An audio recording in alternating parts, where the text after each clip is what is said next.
Hi all, welcome to TNPSC prep simplified. இன்றைக்கி நம்ம polity வீடியோவில் என்ன பார்க்க போகிறோம்னா salient features of Indian constitution. Okay, இப்போ இருந்து தான் நம்ம ரொம்ப இம்பார்ட்டண்ட்டான டாபிக் உள்ள போகிறோம். இதுக்கு முன்னாடி மேக்கிங் ஆஃப் தி இந்தியன் கான்ஸ்டிடியூஷனும் ஹிஸ்டாரிக்கல் எவல்யூஷனும் நம்ம பார்த்துருக்கோம். பட் அது பார்த்திங்கன்னா அந்த லெவலில் இம்பார்ட்டண்ட் இல்லை. அதாவது ரொம்ப நிறைய கொஸ்டின்ஸ் கேட்பாங்க, இல்லை எல்லா இயர்ஸுமே கொஸ்டின் கேட்டிருக்காங்க, இல்லை மெயின்ஸில் ரொம்ப இம்பார்ட்டண்ட் அப்படிங்கிற மாதிரியான டாபிக் இல்லை. பட் இதுலேருந்து நம்ம பார்க்க போகிறது எல்லாமே நீங்கள் கொஞ்சம் இம்பார்ட்டண்ட்டாக நீங்கள் டைம் எடுத்து புரிஞ்சு கான்செப்ட்ஸ் எல்லாம் புரிஞ்சு ஃபேக்ட்ஸ் எல்லாம் மைண்டில் வச்சுக்கிற மாதிரி இருக்கும். ஸோ நம்ம வீடியோக்குள்ளே போகலாம். ஃபஸ்ட்டு இது first salient feature, lengthiest written document. நம்மளுக்கு தெரியும் கான்ஸ்டியூஷன் இந்தியன் கான்ஸ்டியூஷன் இருக்கிறதுலே ரொம்ப பெருசு. வேர்ல்ட்லேயே ரொம்ப பெரிய கான்ஸ்டிடியூஷன் எதுனா இந்தியன் கான்ஸ்டிடியூஷன் தான். ஏன்னா நம்மளுக்கு 1950 நம்மளுக்கு ரிப்பப்ளிக் டே அன்னைக்கு நம்மக்கிட்ட 395 ஆர்டிகிள்ஸ் இருந்துச்சு. இவ்வளோ ஆர்டிகிள்ஸ் பார்த்தீங்கன்னா எந்த கான்ஸ்டிடியூஷன்லையுமே கிடையாது. இப்போ பார்த்தீங்கன்னா அமெரிக்கன் கான்ஸ்டிடியூஷன் எல்லாம் 4 மாதத்துலேயே அவங்க ஒர்க்கை முடிச்சுட்டாங்க. கான்ஸ்டியூஷன் அசம்பிளி பார்த்தீங்கன்னா 4 monthsலேயே அவங்களுக்கு வேணுங்க கான்ஸ்டிடியூஷன் கிரியேட் பண்ணிட்டாங்க. உங்களுக்கு ஆர்டிகல்ஸுமே பார்த்தீங்கன்னா கம்மியாக தான் இருக்கும். பட் நம்மளுக்கு பார்த்தீங்கன்னா கிட்டத்தட்ட 1946 1949 நவம்பர் வரைக்குமே பார்த்தீங்கன்னா நம்மளுக்கு இந்த ஒர்க் போயிட்டு இருந்துச்சு. ஸோ அதுக்கு ரீசன் என்னன்னா இவ்வளோ ஆர்டிகல்ஸ் நம்ம மேக் பண்ணனால தான் நம்மளுக்கு அவ்வளோ டைமும் எடுத்துக்கிச்சு. அதனால தான் நம்ம கான்ஸ்டியூஷன் ரொம்ப பெருசாகவும் இருக்கு. ஓகே, சரி, நம்ம பெருசாக இருக்குன்னு சொல்லிட்டோம். கான்ஸ்டிடியூஷனில் மெயினாக பார்த்தீங்கன்னா 2 டைப் இருக்குது. ஒன்று ரிட்டன் டைப், இன்னொன்று அன்ரிட்டன் டைப். ரிட்டன் எக்ஸாம்பிள் பார்த்தீங்கன்னா இந்தியன் கான்ஸ்டிடியூஷனும் அமெரிக்கன் கான்ஸ்டிடியூஷனும் பார்த்தீங்கன்னா ரிட்டன் டைப். அதாவது நம்மக்கிட்ட ஒரு புக்கு மாதிரி ஒன்று இருக்கும். கான்ஸ்டிடியூஷன் அப்படின்னா நீங்கள் இப்போ பார்த்தீங்கன்னா புக்கு உங்களுக்கு தெரியும்ல, இந்தியன் கான்ஸ்டிடியூஷனோ புக்கு உங்கள் மைண்டுக்கு வரும். ஸோ அதுதான் ரிட்டன் டாக்குமெண்ட்டோட ஒரு ஃபீச்சர்.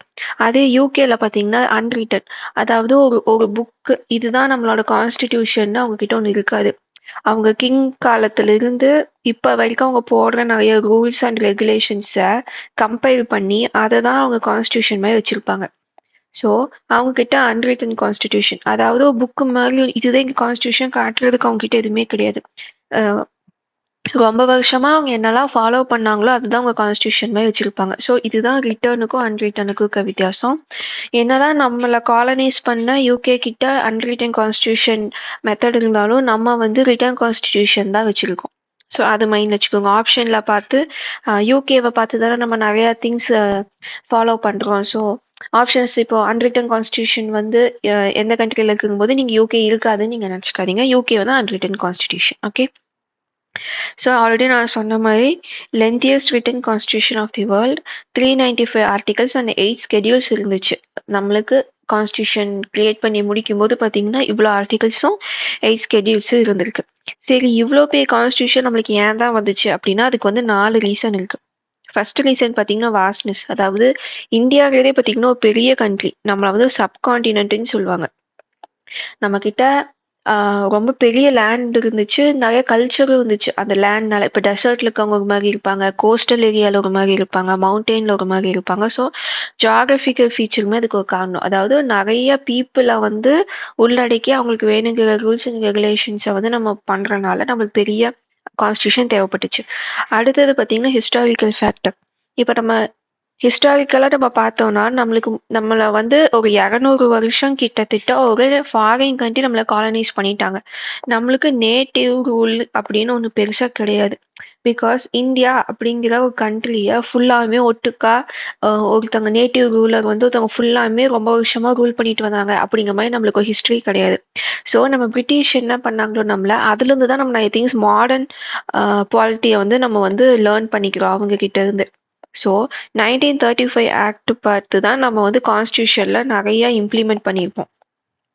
ஸோ 1935 ஆக்டே ரொம்ப பல்கியான ஆக்ட். அப்போ அதை பார்த்து நம்ம கான்ஸ்டியூஷனுக்கு கொஞ்சம் திங்ஸ் எடுக்கும்போது நம்மளுக்கு அதுவுமே பல்கினஸ் ஒரு ஃபேக்டராக கொடுக்குது. அடுத்தது single constitution for both centre and state. Okay, இப்போ நம்மளுக்கு இவ்வளோ ஸ்டேட்ஸ் இருக்குது, சென்ட்ரல் கவர்மெண்ட் இருக்குது, ஆனால் எல்லாத்துக்கும் சேர்த்து ஒரே ஒரு கான்ஸ்டியூஷன் இருக்குது. அப்போ கண்டிப்பாக நம்மளுக்கு கான்ஸ்டியூஷன் அதிகமாக பெருசாக தான் இருக்கும். இப்போ நான் அமெரிக்காவில் சொன்னேன்ல, அமெரிக்காவில் பார்த்தீங்கன்னா உங்களுக்கு ஸ்மால் கான்ஸ்டியூஷன் ரொம்ப சின்னதாக தான் இருக்கும். ஆனால் அங்கே பார்த்தீங்கன்னா ஸ்டேட்டுக்கு ஒரு கான்ஸ்டியூஷன் இருக்கும், சென்டருக்கு ஒரு கான்ஸ்டியூஷன் இருக்கும். அதனால ஸ்டேட்டோட மேட்டரெல்லாம் இவங்க கிரியேட் பண்ண சென்ட்ரல் கான்ஸ்டியூஷனில் இருக்க வேண்டிய அவசியம் இல்லை. அதனால தான் அவங்களுக்கு சின்ன கான்ஸ்டியூஷனாக இருக்குது. ஆனால் நம்மளுக்கு சென்டர் ப்ளஸ் ஸ்டேட் ரெண்டுக்கும் சேர்த்து ஒரே கான்ஸ்டிடியூஷன் அப்படிங்கறனால நம்மளுக்கு வந்து அது பெருசாகவும் இருக்கு. அடுத்து கான்ஸ்டிடியூஷன் அசம்பிளில பார்த்தீங்கன்னா நிறைய லாயர்ஸ் தான் இருந்தாங்க. ஃபார் எக்ஸாம்பிள் ஜவஹர்லால் நேரு, அதுக்கப்புறம் பார்த்தீங்கன்னா அம்பேத்கர், இது மாதிரி ரொம்ப ப்ராமினென்ட்டான ஃபிகர்ஸ் நிறைய பேர் பார்த்தீங்கன்னா உங்களுக்கு லாயர்ஸாக தான் இருப்பாங்க. மகாத்மா காந்தி, இந்த இந்திய நேஷனல் மூவ்மெண்ட்ல பார்த்தீங்கன்னாவே மோஸ்ட்டாக லாயர்ஸ் தான் இருப்பாங்க. அப்போ வந்து அதிகமாக லாயர்ஸுக்கு தான் படிப்பாங்க.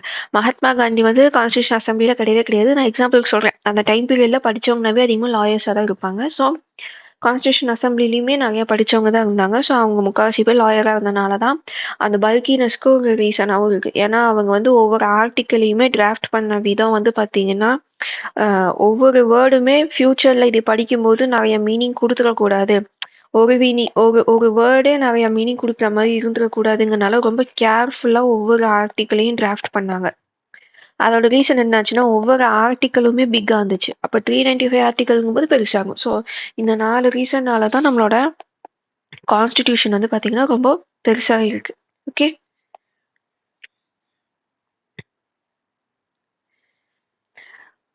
ஓகே. இப்போ இது வந்து எக்ஸ்ட்ரா திங். இப்போ பார்த்தீங்கன்னா கான்ஸ்டிடியூஷனை பற்றி பேசுகிறதுனால இது நான் சொல்கிறேன். 2019 வரைக்கும் ஜம்மு அண்ட் காஷ்மீருக்குன்னு ஒரு தனி கான்ஸ்டிடியூஷன் வந்து இருந்துச்சு. அதுக்கப்புறம் 2019 வந்து ஒரு பிரசிடென்ஷியல் ஆர்டர், இது வந்து ஒரு ஆக்ட் அது மாதிரி உங்களுக்கு கொடுப்பாங்க. ஒரு பிரசிடென்ஷியல் ஆர்டர்ல தான் அந்த கான்ஸ்டிடியூஷன் வந்து இது பண்ணாங்க, நலிஃபை பண்ணிட்டு Jammu and Kashmir act 2009, reorganisation act 2009 போய் 2 union territories Ladakh, Jammu and காஷ்மீர்னு பிரிச்சாங்க. ஸோ கான்ஸ்டியூஷன் பற்றி பேசுகிறதால சொல்கிறேன். 2019 வரைக்கும் ஜம்மு அண்ட் காஷ்மீர் மட்டும் தனி கான்ஸ்டியூஷன் வச்சுருந்தாங்க. அப்புறமா பிரசிடென்ஷியல் ஆர்டர் படி ஜம்மு அண்ட் காஷ்மீர் வந்து இந்த ஆர்டர் படி அவங்க வந்து வச்சுருந்தாங்க. இது மாதிரி ஜம்மு அண்ட் காஷ்மீர் வந்து தனி கான்ஸ்டியூஷன் வச்சுக்கலான்னு சொன்ன ஆர்டர் வந்து பார்த்தீங்கன்னா இதுதான். இந்த ஆர்டர் தான், இந்த பிரசிடென்ஷியல் ஆர்டர் தான் ஜம்மு அண்ட் காஷ்மீர் வந்து ஒரு கான்ஸ்டியூஷன் வச்சுக்கலாம்னு சொன்னது. ஆனால் இதை வந்து ரிப்பல் பண்ணி நம்ம வந்து இன்னொரு பிரசிடென்ஷியல் ஆர்டர் மூலியமாக இதை ரிப்பல் பண்ணிட்டோம். அடுத்து இந்த ஆக்ட் படி 2ஆக பிரிச்சிட்டோம். ஓகே, இதுதான் இதில் இருக்க கான்செப்ட். இது உங்களுக்கு ரெஃபரன்ஸ் புக்கில் இருந்தனால நான் அதை இங்கே இன்க்ளூட் பண்ணியிருக்கேன். ஓகே,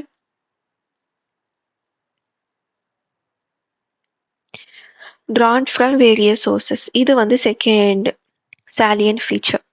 ஓகே, நம்மளுக்கு தெரியும் நம்மளோட கான்ஸ்டிடியூஷன் வந்து 1940s வந்து கிரியேட் பண்ணுறாங்க. அதுக்கு முன்னாடியே பார்த்தீங்கன்னா வேர்ல்டில் நிறையா டெவலப்டு கண்ட்ரீஸ், அதுக்கப்புறமா அப்போ டெவலப்பிங் ஆகிற கண்ட்ரீஸ் எல்லாத்துக்குமே தனி கான்ஸ்டிடியூஷன் ஒன்று இருந்துச்சு.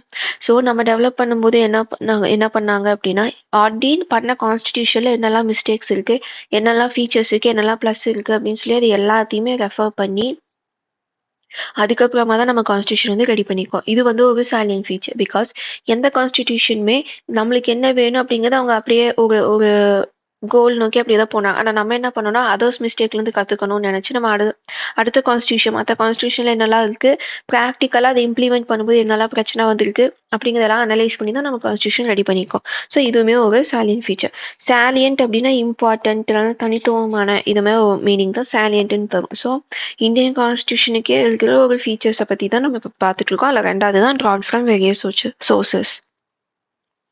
இப்போ ஸ்ட்ரக்சரல், இது வந்து பார்த்தீங்கன்னா கான்ஸ்டியூஷன் இப்போ வந்து கண்ட்ரியில் இருக்கிற பாலிட்டி, அதாவது அட்மினிஸ்ட்ரேஷனோட ஸ்ட்ரக்சர் இருக்குல்ல. இப்போ பார்த்தீங்கன்னா சென்ட்ரல் கவர்மெண்ட் வந்து இப்படி இருக்கணும், கேபினெட் இருக்கணும், இதுமாதிரி ஸ்ட்ரக்சர் ஒரு ஒரு லோக்சபா, ராஜ்யசபா, பார்லிமெண்ட், பிரசிடென்ட், இதுமாதிரி ஒரு ஸ்ட்ரக்சர் இருக்குல்ல. அது எதுலேருந்து பார்த்துருக்கோம் அப்படின்னா நம்ம வந்து கவர்மெண்ட் ஆஃப் இந்தியா 1935 இன்ஸ்பயர் ஆகிருக்கோம். அதுவே ஃபிலாசாபிக்கல், அதாவது இந்த ஜுடிஷியல் ரிவ்யூ ஆகட்டும், டிபிஎஸ்பி ஆகட்டும், இதுமாதிரி ஃபிலாசபிக்கலாக இருக்கிற ஸ்ட்ரக்சர் எல்லாமே நம்ம வந்து அமெரிக்கன் கான்ஸ்டியூஷன்லேயும் ஐரிஷ் கான்ஸ்டியூஷன்லேருந்து இன்ஸ்பயர் ஆகிருக்கோம். இந்த பொலிட்டிக்கல்லேருந்து, பொலிட்டிக்கல்னா ஒரு கவர்மெண்ட் எப்படி நடக்கணும், இப்போ வந்து பார்த்தீங்கன்னா பில்ஸை பாஸ் பண்ணுறது, பட்ஜெட்ஸை பாஸ் பண்ணுறது, இந்த மாதிரி அந்த ஒரு கவர்மெண்ட் எப்படி நடக்கணும் அப்படிங்கிறத பற்றி நம்ம பிரிட்டிஷ் கான்ஸ்டியூஷன் வந்து இன்ஸ்பயர் ஆகிருக்கோம். இது வந்து இந்த 3 தீமாக நம்ம பார்த்தோம்னா இங்கேருந்து எடுத்துருக்கோம்னு சொல்லலாம். இதுவே சோர்சஸ் ஆஃப் இந்தியன் கான்ஸ்டியூஷன் வந்து பார்த்தீங்கன்னா ஒவ்வொரு ஃபீச்சரும் நம்ம எதுலேருந்து எடுத்துருக்கோனோ டேப்லெட் காலம் மாதிரி நம்மளுக்கு இருக்கும். அதை நான் வந்து உங்களுக்கு அடுத்த வீடியோவில் வந்து ப்ரொவைட் பண்ணுறேன். ஓகே, அதையும் நீங்கள் வந்து படிச்சு வச்சுக்கோங்க. மேட்ச்லலாம் கேட்கறதுக்கான சான்சஸ் இருக்குது. நான் சொன்ன மாதிரி borrowed from several other countries. இதை பற்றி கொஸ்டின் கேட்குறாங்க கான்ஸ்டியூஷன் அசம்பிளியில் கேட்கும்போது என்ன மற்ற கான்ஸ்டியூஷன் எல்லாம் படிச்சதுக்கு டைம் வேஸ்ட் பண்ணுறீங்க அவர்ஸ் இந்தியாவுக்கு என்ன சூட் ஆகுங்கிறது நம்மளுக்கு தான் தெரியும் வெளியே ஏன் பார்க்குறீங்க இது மாதிரி டிபேட்டில் நிறைய பேர் கொஸ்டின் கேட்டாங்க டிராஃப்டிங் கமிட்டியை பார்த்து அப்போ வந்து பிஆர் அம்பேத்கர் சொல்லியிருப்பாரு இது வந்து வேர்ல்டில் இருக்கிற எல்லா கான்ஸ்டியூஷனையும் நம்ம வந்து படித்து அவங்க பண்ண தப்பு எல்லாத்தையும் சரி பண்ணி தான் இந்த கான்ஸ்டியூஷன் கிரியேட் பண்ணுறோம் அப்படின்னு ப்ரௌடாக சொல்லியிருப்பாரு ஸோ ரொம்ப பெரிய இன்ஃப்ளூயன்ஸ் எதுலேருந்து இருக்கும் நம்ம கான்ஸ்டியூஷனுக்குன்னு பார்த்தீங்கன்னா government of India act 1935 impact தான் ரொம்ப பெருசாக இருக்கும் அதாவது more then half of the provisions of the constitution are identical to the 1935 act so 1935 ஆக்டில் இருக்க நிறைய ப்ரொவிஷன்ஸ் அப்படி அந்த டெக்ஸ்ட்டும் கூட மாறாமல் நம்ம கான்ஸ்டியூஷனில் இருக்கும் ஓகே அதுதான் இதில் சொல்லுறாங்க இது மூணாவது blend of rigidity and flexibility அதாவது ஒரு கான்ஸ்டியூஷனை பார்த்தீங்கன்னா எய்தர் ஃப்ளெக்சிபிள்னு சொல்லலாம் இல்லைனா ரிஜிட்னு சொல்லலாம் ஆனால் இந்தியன் கான்ஸ்டியூஷனில் மட்டும் ரெண்டு கேரக்டருமே இருக்குது இப்போது ரிஜிட் கான்ஸ்டியூஷன் என்னன்னா அதை அமெண்ட் பண்ணுறது ரொம்ப கஷ்டம் இப்போ ஃப்யூச்சரில் இந்த ஆர்டிக்கலில் மாற்றணும் இந்த ஃபீச்சரை மாற்றணும்னு நினச்சா அதை மாற்றுறதுக்கு ப்ரொசீஜர் பார்த்தீங்கன்னா ரொம்ப கஷ்டமாக இருக்கும் அதுதான் ரிஜிட்னு சொல்லுவோம் இல்லை அதை நான் ஈஸியாக மாற்றிக்கலாம் பெரிய பிரச்சனையே இல்லை அப்படின்னா அது வந்து ஃப்ளெக்சிபிள்னு சொல்லுவோம் அதே பார்த்தீங்கன்னா இப்போ இந்தியாவில் பார்த்தீங்கன்னா ரெண்டுமே இருக்கும் ஒரு சில ஃபீச்சர்ஸ் வந்து மாற்றுறது கஷ்டம் ஆனால் ஒரு சில ஃபீச்சர்ஸை கொஞ்சம் ஈஸியாகவே மாற்றிக்க முடியும் ஸோ அமெண்ட்மெண்ட்டிலவே நம்மளுக்கு ஞாபகம் வர வேண்டிய ஆர்டிக்கல் 368 ஆர்டிக்கல் 368 படி ரெண்டு வகையில் நம்மளால அமெண்ட் பண்ண முடியும் ஒன்று பார்த்தீங்கன்னா ஸ்பெஷல் மெஜாரிட்டி இன்னொன்று பார்த்தீங்கன்னா ஸ்பெஷல் மெஜாரிட்டி ப்ளஸ் ஸ்டேட் லெஜிஸ்லேச்சர்ஸோட ரேட்டிஃபிகேஷன் அதாவது 50%. இப்போ 10 ஸ்டேட் இருக்காங்கன்னா 5 ஸ்டேட் ஆச்சும் ஓகேன்னு சொல்லணும் அதுதான் இதோட மீனிங் இப்போ ஸ்பெஷல் மெஜாரிட்டி அப்படின்னா உங்களுக்கு வந்து நான் வந்து டைப்ஸ் ஆஃப் மெஜாரிட்டி ஃபர்ஸ்ட் வந்து பார்க்கணும் அப்சல்யூட் மெஜாரிட்டி அப்படின்னா இப்போ வந்து எக்ஸாம்பிள் ஒரு ஹவுஸில் வந்து பார்த்தீங்கன்னா 200 தான் அதோட ஸ்ட்ரென்த் அப்படின்னா அப்சல்யூட் மெஜாரிட்டி என்னவா இருக்குன்னா 50% + 1 அதாவது 101 ஓட்டு வாங்குறாங்க இல்லை 101 பேர் ஓகே சொல்கிறாங்க அப்படின்னா அதுதான் அப்சல்யூட் மெஜாரிட்டி நம்ம சொல்லுவோம் அதுவே ஸ்பெஷல் மெஜாரிட்டி அப்படின்னா 2/3 of present and voting so strength எவ்வளோ முக்கியங்கிறதோட அன்னைக்கு எவ்வளோ பேர் வந்திருக்காங்க ஃபார் எக்ஸாம்பிள் இன்னைக்கு வந்து 100 பேர் தான் வந்திருக்காங்க 200 பேர் ஸ்ட்ரென்த் ஆனால் நம்ம ஸ்கூல் காலேஜ்லேயே ஆப்சென்டீஸ் இருப்பாங்களே அது மாதிரி இன்னைக்கு ஆப்சென்ட் ஆனவங்களே 100 பேர் தான் வந்திருக்காங்கன்னா இதில் 2/3 ஸோ இதுதான் அதோட ஸ்பெஷல் மெஜாரிட்டி ஃபார் எக்ஸாம்பிள் 19 வச்சுக்கிட்டு நமக்கு ஈஸியாக இருக்கும் அப்போ 60 90 பேர் வந்திருக்காங்க அப்படின்னா 60 பேர் அதை ஓகே பண்ணாதான் அது வந்து ஸ்பெஷல் மெஜாரிட்டி நம்ம வந்து சொல்லுவோம் அதுவே சிம்பிள் மெஜாரிட்டினா அதே 90 பேர் வந்திருக்காங்க 50% + 1 46 பேர் ஓகே சொன்னால் அது வந்து சிம்பிள் மெஜாரிட்டி சிம்பிள் மெஜாரிட்டிக்கு அப்சல்யூட் மெஜாரிட்டிக்கு டிஃப்ரென்ஸ் புரிஞ்சுக்கோங்க சிம்பிள்னா ஆப்சென்டீஸ் எல்லாம் விட்டுட்டு அன்னைக்கு எவ்வளோ பேர் வந்திருக்காங்க அதுதான் அதே அப்சல்யூட்னா அந்த மொத்த ஸ்ட்ரென்த் என்னவோ அதில் பாதி +1 அதுதான் அப்சல்யூட் ஸ்பெஷல்னா இன்னைக்கு வந்திருக்கவங்கள 2/3 ஓகே எஃபெக்டிவ் அப்படின்னா எஃபெக்டிவ் ஸ்ட்ரென்த் ஃபர்ஸ்ட் நம்மளுக்கு என்னன்னு தெரியணும் இப்போ வந்து பார்த்தீங்கன்னா நம்மளுக்கு பார்லிமெண்ட்ல ஒரு சில சீட் வந்து வேக்கண்ட்டாக இருக்கும் அதாவது அது வந்து ஃபுல் ஆகாது அது வந்து வேக்கண்ட்டாக இருக்கும் ஃபார் எக்ஸாம்பிள் 200 சீட் இருக்குன்னா இல்லை 2 சீட் வந்து வேக்கண்ட்டாக இருக்க சான்ஸ் இருக்கு ஒரு சில சீட் நிறைய ரீசன்ஸ்னால வந்து அங்கே வேகன்சி இருக்கும் ஸோ அந்த வேகன்சியை மைனஸ் பண்ணோம் அப்படின்னா அதுதான் எஃபெக்டிவ் ஸ்ட்ரென்த் அப்போ 200 சீட்டில் 2 சீட் வேகன்சி இருக்குது அப்படின்னா 198 தான் எஃபெக்டிவ் ஸ்ட்ரென்த் அப்போ எஃபெக்டிவ் மெஜாரிட்டின்னு என்னென்னா இதில் 50% + 1 இதில் 50%னா எவ்வளோ வரும்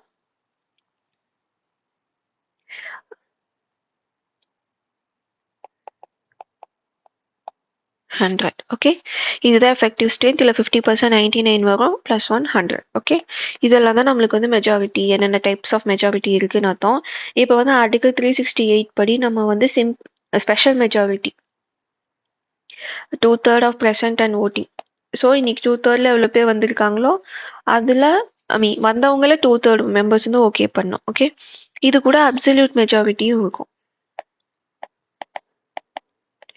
அப்சல்யூட் மெஜாரிட்டி அதாவது டோட்டல் ஸ்ட்ரென்த்தில் 50% + 1 இருக்கணும் அதே மாதிரி வந்தவங்களில் 2/3க்கு மேலே இருக்கணும் அதுதான் இதோட மீனிங் வெறும் ஸ்பெஷல் மெஜாரிட்டியில் அப்சல்யூட் மெஜாரிட்டி டிஃபால்ட்டாக எல்லா மெஜாரிட்டி பார்க்கும்போது பார்ப்பாங்க ஓகேவா டோட்டல் ஸ்ட்ரென்த்தில் 50% + 1 இருக்கான்னு பார்ப்பாங்க ஃபார் எக்ஸாம்பிள் இன்னைக்கு வந்து 2/3 வந்திருக்காங்க இப்போ வந்து பார்த்தீங்கன்னா 90 மெம்பர்ஸ் வந்து வந்திருக்காங்க டோட்டல் ஸ்ட்ரென்த் வந்து பார்த்தீங்கன்னா 200 ஓகேவா அப்போ நம்மளுக்கு அப்சல்யூட் மெஜாரிட்டி எவ்வளோ 101 ஓகே.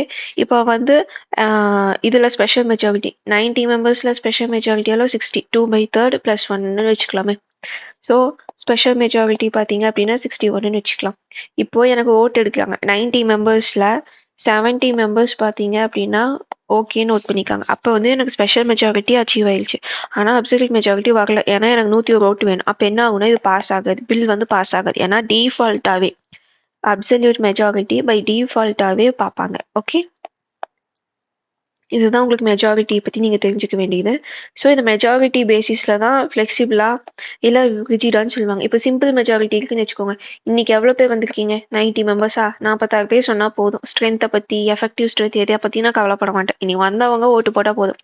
இப்படி சிம்பிளாக இருந்துச்சுன்னா அது வந்து ஃப்ளெக்சிபிள்னு சொல்லலாம். ஆனால் நம்மக்கிட்ட பார்த்தீங்கன்னா ஸ்பெஷல் மெஜாரிட்டி கான்செப்ட் இருக்குது.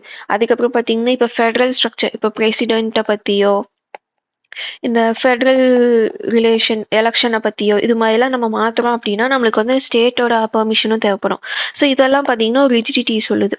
ஸோ நம்மக்கிட்ட பார்த்தீங்கன்னா ரிஜிடிட்டியும் இருக்குது, ஃப்ளெக்சிபிலிட்டியும் இருக்குது. இப்போ நான் சொன்னேன்ல இந்த ஸ்பெஷல் மெஜாரிட்டி ஸ்டேட் கிட்ட பெர்மிஷன் கேட்கல ரிஜிட்டில் வருது அப்படின்னு. அதே மாதிரி ஃப்ளெக்சிபிளுக்குமே ஒரு சில திங்ஸ் இருக்குது. அதாவது ஒரு நார்மல் லா மாதிரியே ஆர்டினரி லா நம்ம எப்படி பாஸ் பண்ணுவோம் அது மாதிரியே நம்மளால ஒரு சில ஃபீச்சர்ஸ் வந்து கான்ஸ்டியூஷனில் மாற்ற முடியும். அது வந்து ஆர்டிகல் 368 கீழே வராது. அது வந்து பார்த்தீங்கன்னா ஃப்ளெக்சிபிலிட்டி கீழே வரும். ஸோ ஆர்டிகல் 368னா ரிஜிடிட்டி, ஆர்டிகல் 368 இல்லாமே ஒரு சில கான்ஸ்டியூஷன் அமெண்ட்மெண்ட் மாற்ற முடியும். அது வந்து ஃப்ளெக்சிபிலிட்டியில் வரும்.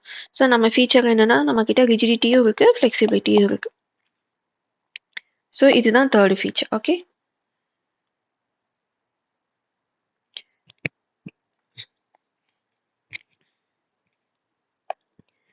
Federal system with unitary bias. Okay, நம்ம கண்ட்ரியை வந்து நம்ம ஃபெடரல் கண்ட்ரின்னு சொல்கிறோமா?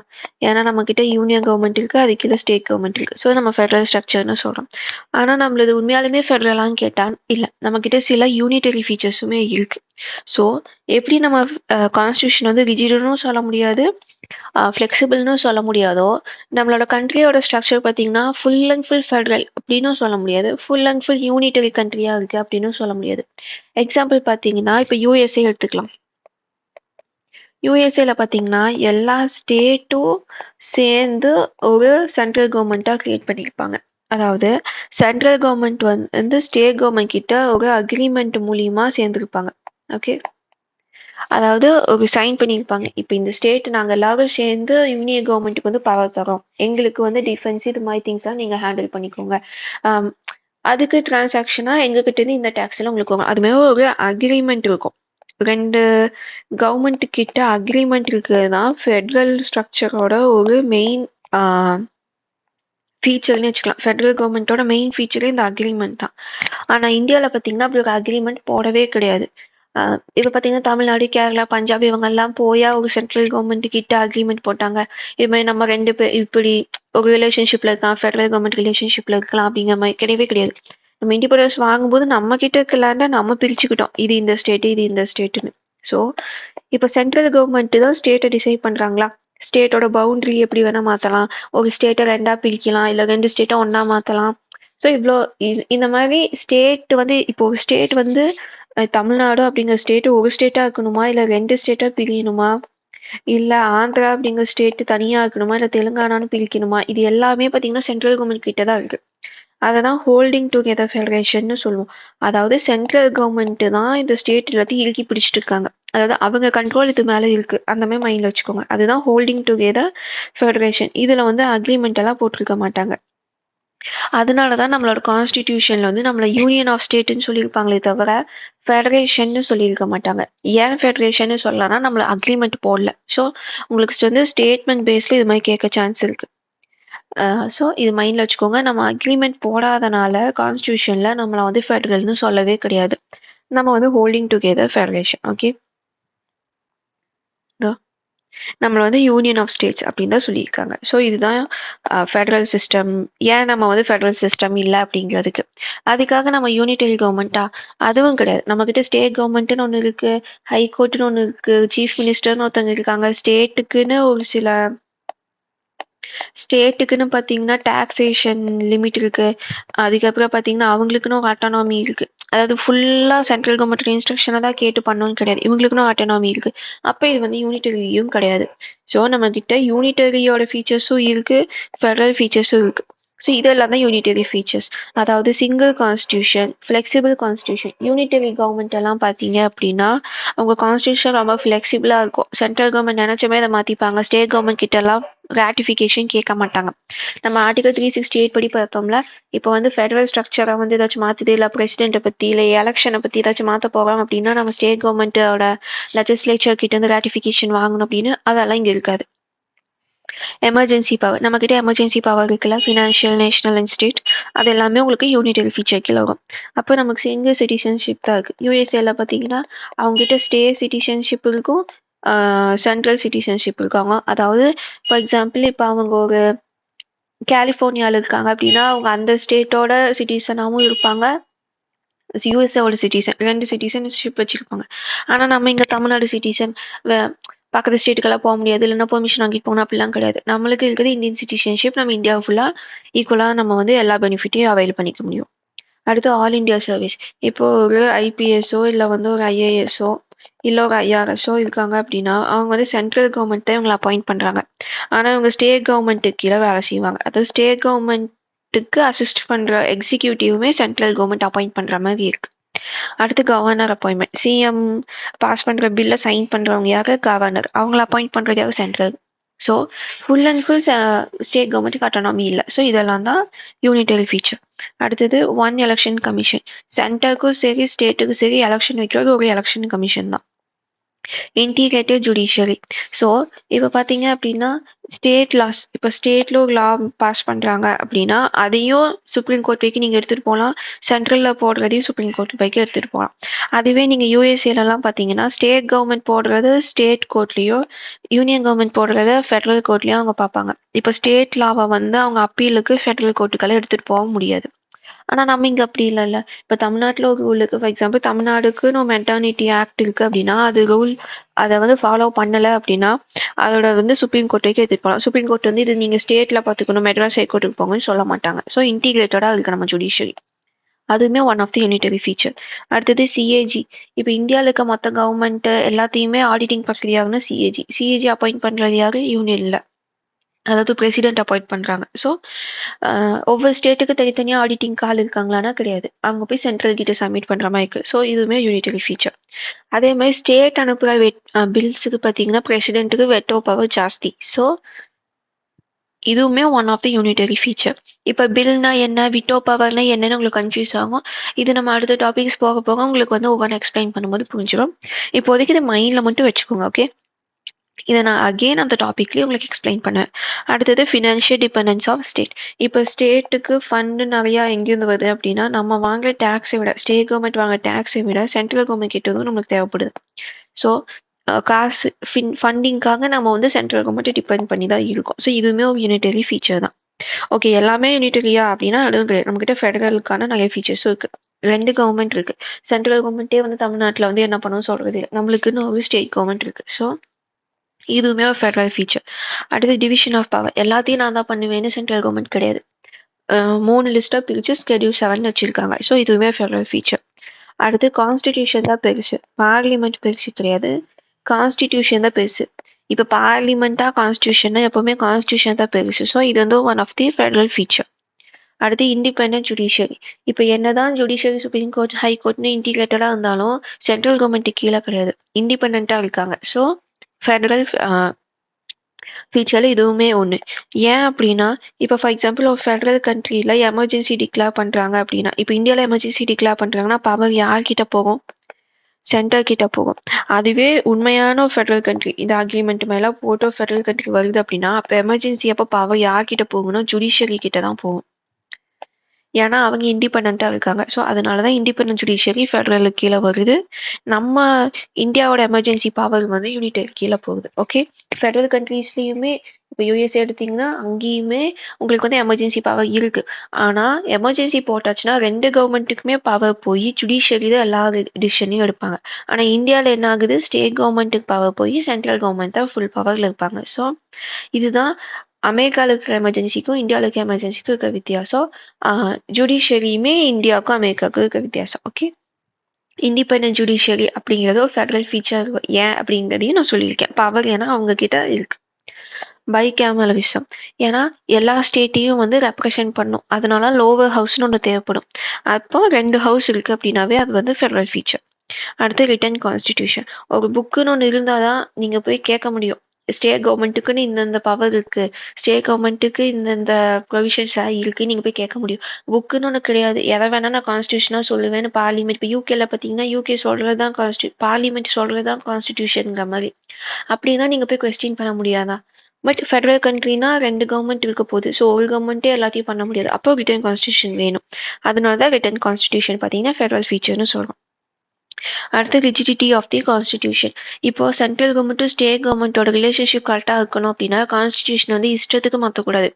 இப்போ கவர்மெண்ட் ஆரம்பிக்கும் போது ஒரு மாதிரி இருக்குது, 2 வருஷத்துக்கு அப்புறம் வேற மாதிரி இருக்குது கான்ஸ்டியூஷன் அப்படின்னா அந்த 2 கவர்மெண்ட்டுக்கு இடையிலான ஃப்ரிக்ஷன் வந்து ரொம்ப அதிகமாயிடும். இப்போ நம்ம கான்ஸ்டிடியூஷன் இவ்வளோ ஸ்ட்ரிக்டா பவர்ஸை பிரிச்சு கொடுத்துமே சென்டருக்கும் ஸ்டேட்டுக்கும் கவர்னருக்கும் ஸ்டேட்டுக்கும் எவ்வளோ பிரச்சனை போயிட்டு இருக்கு. இப்போ சென்ட்ரல் நினைக்கிற மாதிரிலாம் கான்ஸ்டியூஷனை மாத்திக்க முடியும் அப்படிங்கிற மாதிரி இருந்தா எவ்வளோ பிரச்சனையாகும் கண்ட்ரிக்குள்ள. அப்போ 2 கவர்மெண்ட் இருக்குன்னா ரிஜிடிட்டி வேணும். கான்ஸ்டியூஷன் டக்குன்னு மாற்ற முடியாமல் இருக்கணும். ஸோ அதுதான் ஃபெடரல் ஃபீச்சர். ஓகே, இது வந்து உங்களுக்கு மெயின்ஸ்ல கூட கேட்க சான்ஸ் இருக்கு. இது வந்து மெயின்ஸ்ல கூட உங்களுக்கு வந்து கேட்க சான்ஸ் இருக்கு. இல்லைன்னா உங்களுக்கு ஸ்டேட்மெண்ட் பேஸ்லயும் கேட்க சான்ஸ் இருக்கு. ஸோ இது வந்து கொஞ்சம் படிச்சுக்கோங்க இந்த டேப்ல காலமை. ஓகே, இப்போ வந்து இந்த ஃபெடரல் ஃபீச்சர் வித் யூனிட்டரி மெயர்ஸ்க்கு ஒவ்வொருத்தவங்க ஒரு பேர் கொடுத்துருக்காங்க. நம்மளோட ஃபார்ம் ஆஃப் கவர்மெண்ட்டுக்கு. ஏன்னா நம்மளே ஒரு டைப் ஆஃப் கவர்மெண்ட் தான். அதாவது நம்மள ஃபெடரல்னு சொல்ல முடியாது, யூனிட்டரி கவர்மெண்ட்னு சொல்ல முடியாது. நம்ம கவர்மெண்ட் எப்படி சொல்றாங்கன்னா குவாசி ஃபெடரல்னு கேசி வேற சொல்றாரு. பார்கெனிங் ஃபெடரலிசம்னு மோரிஸ் ஜோன்ஸ் சொல்றாங்க. பார்கெனிங் அப்படின்னா அது எப்படி பேரம் பேசுறது நம்ம சொல்றோம்ல. ஸோ நம்ம ஃபெடரலிசத்தையே பேரம் பேசிக்கிட்டு தான் இருக்கோம். எங்களுக்கு இந்த பவர் கொடுங்க. இன்னைக்கும் பார்த்தீங்கன்னா நம்ம என்ன சொல்றோம், எஜுகேஷன் ரிலேட்டடான டிசிஷனை ஸ்டேட் கவர்மெண்ட் தான் எடுக்கணும். ஜிஎஸ்டியோட ஃபண்டிங்கை எங்களுக்கு டைமுக்கு கொடுங்க. இது மாதிரி நம்ம வந்து பார்கெயின் பண்ணிக்கிட்டே இருக்கோம் எல்லாத்தையுமே. ஸோ பார்கெனிங் ஃபெடரலிசம்னு சொல்றாங்க. அடுத்து கோஆப்ரேட்டிவ் ஃபெடரலிசம்னு சொன்னது கிரான்வில் ஆஸ்டின். கோஆப்ரேட்டிவ் ஃபெடரலிசம் அப்படின்னா 2 கவர்மெண்ட்டும் கோஆப்ரேட்டிவா போனதான் பிரச்சனை இல்லாமல் இருக்கும். ஸ்டேட் கவர்மெண்ட் சொல்றத சென்ட்ரல் கவர்மெண்ட் சொல்றத ஸ்டேட் கவர்மெண்ட் கேட்டுட்டோம். ஸ்டேட் கவர்மெண்ட்டோட இன்புட்ஸை இல்லைன்னா சஜஷனை வந்து சென்ட்ரல் கவர்மெண்ட் கேட்டு பண்ற வரைக்கும் தான் உங்களுக்கு இந்த ஃபெடரலிசம் ஒழுங்கா இருக்கும். இல்லை யாராச்சும் ஒருத்தங்க ரொம்ப ரிஜிடா இருக்க ஆரம்பிச்சாங்க அப்படின்னா அங்கே பிரச்சனை வரும். ஸோ அதுதான் கோஆப்ரேட்டிவ் ஃபெடரலிசம். இந்த கோஆப்ரேட்டிவ் ஃபெடரலிசம்க்கு எக்ஸாம்பிள் பார்த்தீங்கன்னா ஜிஎஸ்டி. அதாவது ஸ்டேட் கவர்மெண்ட்டும் சென்ட்ரல் கவர்மெண்ட்டும் டேக்ஸ் வந்து ஷேர் பண்ணுவாங்க. இது வந்து உங்களுக்கு வந்து ஃபினான்ஷியல் பவர்ஸை பற்றி நான் எடுக்கும்போது உங்களுக்கு நான் இதை பற்றி சொல்கிறேன். ஏன் ஜிஎஸ்டி கோஆப்ரேட்டிவ் ஃபெடரலிசம் கீழே வருது அப்படின்னு. பிகாஸ் ஜிஎஸ்டியில் ஒரு சில ஃபீச்சர்ஸ் இருக்குது. அது வந்து கோஆப்ரேட்டிவ் ஃபெடரலிசம்க்கு எக்ஸாம்பிளாக நம்ம சொல்ல முடியும். ஸோ நம்ம கவர்மெண்ட் வந்து கோஆப்ரேட்டிவ் ஃபெடரலிசம்னு சொன்னது Granville Austin. Federation with centralising tendency சொன்னது ஐவர் ஜென்னிங். ஸோ நம்மளுக்கு இருக்குது, நமக்கு ஸ்டேட் கவர்மெண்ட் இருந்தாலும் சென்ட்ரல் கவர்மெண்ட்டே கொஞ்சம் பவர் ஜாஸ்தியாக தான் இருக்குது. ஸோ இது வந்து தான் 4 டிஸ்கிரிப்ஷன். நம்ம கவர்மெண்ட்டை பற்றி 4 ஸ்காலர்ஸ் வந்து 4 டிஸ்கிரிப்ஷன் கொடுத்துருக்காங்க. ஏன் நம்மளுக்கு சென்ட்ரலைசிங் டெண்டன்சி நம்ம கவர்மெண்ட் இருக்குன்னா நம்மளுக்கு வந்து பார்ட்டிஷன் அப்பவே நம்ம வந்து பார்த்துருப்போம். இந்தியா அந்த முஸ்லீம் இந்தியா அண்ட் பாகிஸ்தான் பார்ட்டிஷன் அப்போ ஹிந்துஸ்க்கும் முஸ்லீம்ஸ்க்கும் ரொம்ப வயலண்டான பார்ட்டிஷனாக இருக்கும். அதாவது நிறைய பேர் இறந்தாங்க, ஒரு ட்ரெயின் ஃபுல்லாமே டெட் பாடிஸாக இங்கே வந்துச்சு. இது மாதிரி நிறைய நம்ம வந்து அந்த பார்ட்டிஷன் டைமில் நிறைய ஸ்ட்ரகிள், வயலண்டான ஸ்ட்ரகிளை நம்ம பார்த்ததுனால இதுக்கப்புறமாவும் நம்மளுக்கு வந்து லாங்குவேஜ் இல்லைன்னா ரிலீஜியன் இல்லைன்னா எத்தினிசிட்டி. ஏன்னா நார்த் ஈஸ்ட்ல பார்த்தீங்கன்னா நாகாஸ், எத்தினிசிட்டி இந்த மாதிரி நிறைய பிரச்சனை இப்போ வரைக்கும் போயிட்டு இருக்கு. ஸோ இப்போ ஸ்டேட் கவர்மெண்ட்டுக்கெல்லாம் பவர் கொடுத்துட்டோம்னா அவங்க தனியாக பிரிஞ்சு போகிறதுக்கான சான்சஸ் ஜாஸ்தியாக இருக்குது. அதாவது நாங்கள் வந்து எங்களுக்கு வந்து இங்கே ரெப்ரஸன்டேஷன் கிடையாது, நாங்கள் தனியாக போக இது மாதிரி நிறைய பிரிஞ்சு போகிற சான்ஸ் இருக்கனால தான் சென்ட்ரலைசிங் டெண்டன்சி சென்ட்ரல் கவர்மெண்ட்டுக்கு அதிகமான பவர்ஸ் வந்து கான்ஸ்டியூஷன்ல வந்து வச்சுருந்தாங்க. ஓகே, அடுத்த ஃபீச்சர் சாலின் ஃபீச்சர் பார்த்தீங்கன்னா parliamentary form of government. So இதுவுமே one of the salient feature. Parliamentary system is based on cooperation and coordination between legislative and executive. அதாவது எம்பிஸ்க்கும் council of minister plus prime minister இவங்களை வந்து எக்ஸிக்யூட்டிவ்னு சொல்லுவோம், இவங்களை லெஜிஸ்லேட்டிவ்னு சொல்லுவோம். இவங்க 2 பேருமே பார்லிமெண்ட்ல தான் இருக்காங்க. கரெக்டா?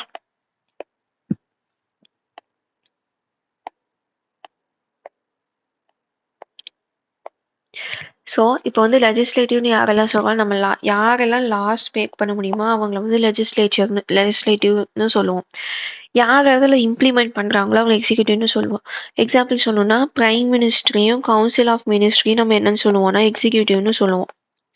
எம்பிஸ் எல்லாத்தையும் நம்ம வந்து லெஜிஸ்லேச்சர்ஸ்னு சொல்லுவோம், அதாவது லா மேக்கர்ஸ். ஓகே, இப்போ பார்லிமெண்ட்ரி ஃபார்ம் ஆஃப் கவர்மெண்ட்ல என்ன இருக்குன்னா இவங்க 2 பேருமே பார்லிமெண்ட்ல தான் இருப்பாங்க. இப்போ பார்த்தீங்கன்னா பிரசிடென்ஷியல் ஃபார்ம் ஆஃப் கவர்மெண்ட்ல மினிஸ்டர்ஸ் எல்லாருமே பார்லிமெண்ட்ல இருக்கணுங்க அவசியம் வந்து கிடையாது. அசம்பிளி, காங்கிரஸ், சீனேட் எப்படி வேணா நீங்க பேர் வச்சுக்கலாம். நம்ம ஊர்ல இதுக்கு பேர் பார்லிமெண்ட். ஒவ்வொரு ஊர்லயும் அவங்களோட அந்த லா மேக்கிங் பாடிக்குன்னு ஒரு பேர் இருக்கும். ஸோ அங்கதான் மினிஸ்டர்ஸ் இருப்பாங்க. அதாவது எம்பில இருந்து தான் பிரைம் மினிஸ்டரும் வருவாங்கன்னெல்லாம் கிடையாது. மினிஸ்டர்ஸ் எல்லாம் தனியாக கூட இருப்பாங்க. ஆனா நம்ம கண்ட்ரில எப்படி இருக்கு, ஒருத்தங்க எம்பி ஆனாதான் அவங்க வந்து மினிஸ்டர். ஓகே, ஸோ இந்த ஃபார்ம் ஆஃப் கவர்மெண்ட் இதுதான் வந்து கோஆர்டினேஷன் பிட்வீன் லெஜிஸ்லேட்டிவ் அண்ட் எக்ஸிக்யூட்டிவ்னு சொல்றோம். இது வந்து பார்லிமெண்ட்ரி கவர்மெண்ட்டோட ஒரு ஃபீச்சர். அதாவது எம்பியும் மினிஸ்டருக்கும் இருக்கிற கோஆப்ரேஷனும் கோஆர்டினேஷன். ஓகே, இதை வந்து வெஸ்ட்மினிஸ்டர் மாடல்னு சொல்லுவாங்க. ஏன்னா இது வந்து லண்டன்ல இருக்க வெஸ்ட்மினிஸ்டர்ல தான் பார்லிமெண்ட்ரி ஃபார்ம் ஆஃப் கவர்மெண்ட் இருக்கா. அதாவது லண்டனோட பார்லிமெண்ட் எங்க இருக்கு, வெஸ்ட்மினிஸ்டர்ல இருக்கு. ஸோ அதனால இதை வந்து வெஸ்ட்மினிஸ்டர் மாடல், இந்தியன் பார்லிமெண்ட் மாடலை வந்து வெஸ்ட்மினிஸ்டர் மாடல்னு சொல்லுவாங்க. ஓகே, பார்லிமெண்ட்ரி ஃபார்ம் ஆஃப் கவர்மெண்ட்ல என்னெல்லாம் ஃபீச்சர்ஸ் இருக்கும் அப்படின்னா நாமினல் அண்ட் ரியல் எக்ஸிக்யூட்டிவ்ஸ்னு இருப்பாங்க. எக்ஸாம்பிள் பார்த்தீங்கன்னா நம்ம கண்ட்ரியில பிரசிடென்ட் இருக்காங்க. பிரசிடென்ட் நம்ம யாருன்னு சொல்றோம், நாமினல் எக்ஸிக்யூட்டிவ்னு சொல்றோம். நாமினல்னா பெயரளவு தலைவர்னு நம்ம சொல்றோம்ல, அதுதான். அதாவது பேருக்காக அவங்க இருக்காங்க அப்படிங்கிற மாதிரி. அதே திங் வந்து யூகேல பார்த்தீங்கன்னா கிங் ஆர் குயின் இருப்பாங்க. அவங்களுமே அங்கே வந்து ரொம்ப இப்போ அவங்க தான் ரியல் பவர்ல இருக்காங்கன்னா கிடையாது. அவங்க வந்து பேரளவுல இன்னும் இருக்காங்க. ஸோ அதை வந்து நாமினல்னு சொல்லுவோம்.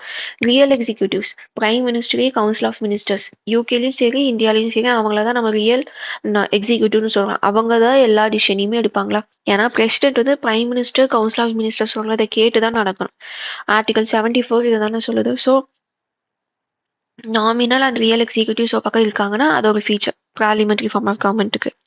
அடுத்தது collective responsibility of executive to legislature. இப்போ நான் சொன்னல மினிஸ்டர்ஸ் எல்லாருமே நீங்க வந்து எம்பி. இப்போ ஃபார் எக்ஸாம்பிள் நம்மளோட ஃபினான்ஸ் மினிஸ்டர் பார்த்தீங்கன்னா ராஜ்யசபா எம்பி. ஆனால் அவங்க லோக்சபாக்கு ரெஸ்பான்சிபிளாக இருக்கணும். லோக்சபாவில் கேட்குற கேள்விக்கு அவங்க பதில் சொல்லணும். அவங்க லோக்சபாக்கு ரெஸ்பான்சிபிளாக இருக்கணும். ஓகே, இதுதான் collective responsibility of executive to legislature. Executive minister எல்லாருமே லெஜிஸ்லேச்சர், அதாவது பார்லிமெண்ட்டுக்கு வந்து ரெஸ்பான்சிபிளாக இருக்கணும், கலெக்டிவ் ரெஸ்பான்சிபிலிட்டியாக இருக்கணும். அதாவது எல்லாருமே இப்போ எல்லா மினிஸ்டருமே பார்த்தீங்கன்னா கவர்மெண்ட் எடுக்கிற முடிவுக்கு சேர்ந்து தான் நிற்கணும். இல்லை நான் மினிஸ்டராக இருந்தாலும் எனக்கு இந்த கவர்மெண்ட்டோட இந்த ஸ்கீம்ல உடன்பாடு இல்லை அப்படிலாம் சொல்லவே கூடாது. ஸோ அதுதான் கலெக்டிவ் ரெஸ்பான்சிபிலிட்டி. இது வந்து உங்களுக்கு நான் வந்து பார்லிமெண்ட் டாபிக் எடுக்கும்போது உங்களுக்கு வந்து கலெக்டிவ் ரெஸ்பான்சிபிலிட்டினா என்ன, இண்டிவிஜுவல் ரெஸ்பான்சிபிலிட்டினா என்னன்னு இன்னும் இன்டெப்த்தாக நான் சொல்லுவேன். இது வந்து நம்ம சாலின் ஃபீச்சர்ஸ் பார்க்கறனால நான் வந்து மேலோட்டமாக உங்களுக்கு வந்து சொல்லிட்டு போயிட்டு இருக்கேன். ஸோ கலெக்டிவ் ரெஸ்பான்சிபிலிட்டினா மைண்ட் வச்சுக்கோங்க, மினிஸ்டர்ஸ் எல்லாருமே ஒரே மாதிரி தான் அவங்களோட பதில் இருக்கணும். கவர்மெண்ட்டையே சொல்லிட்டு இருக்கக்கூடாது. ராஜ்யசபா எம்பியாக இருந்தாலும் மினிஸ்டர் ஆயாச்சுன்னா லோக்சபாக்கு ரெஸ்பான்சிபிளாக இருக்கணும். ஸோ இது மைண்ட் வச்சுக்கோங்க. அடுத்து membership of ministers in legislature. இப்போ நான் சொன்னேன்ல லெஜிஸ்லேச்சர் இருக்கவங்கனால மட்டும்தான் மினிஸ்டர் ஆக முடியும். ஓகே, அதுதான் இது. Leadership of prime minister. So parliamentary form of கவர்மெண்ட்ல பிரைம் மினிஸ்டர் தான் பவர் ஜாஸ்தி. ஸோ அவங்க தான் லீடர். இப்போ அதுவும் ஒரு feature. Dissolution of lower house. Lower ஹவுஸ்னா நம்ம இந்தியன் பார்லிமெண்ட்ல பார்த்தீங்கன்னா லோக்சபா. இப்போ லோக்சபா வந்து டிசல்யூட் பண்ண முடியுமானா பண்ண முடியும். எப்போ, இப்போ அவங்களுக்கு மெஜாரிட்டி இல்லை, இல்லைன்னா ஏதாச்சும் ப்ராப்ளம் இந்த சென்ஸ் வந்து பார்த்தீங்கன்னா எப்படி சொல்லலாம், நோ கான்ஃபிடன்ஸ் மோஷன் எல்லாம் வரும்ல, அப்பெல்லாம் பார்த்தீங்கன்னா உங்களுக்கு டிசல்யூட் பண்ண முடியும்.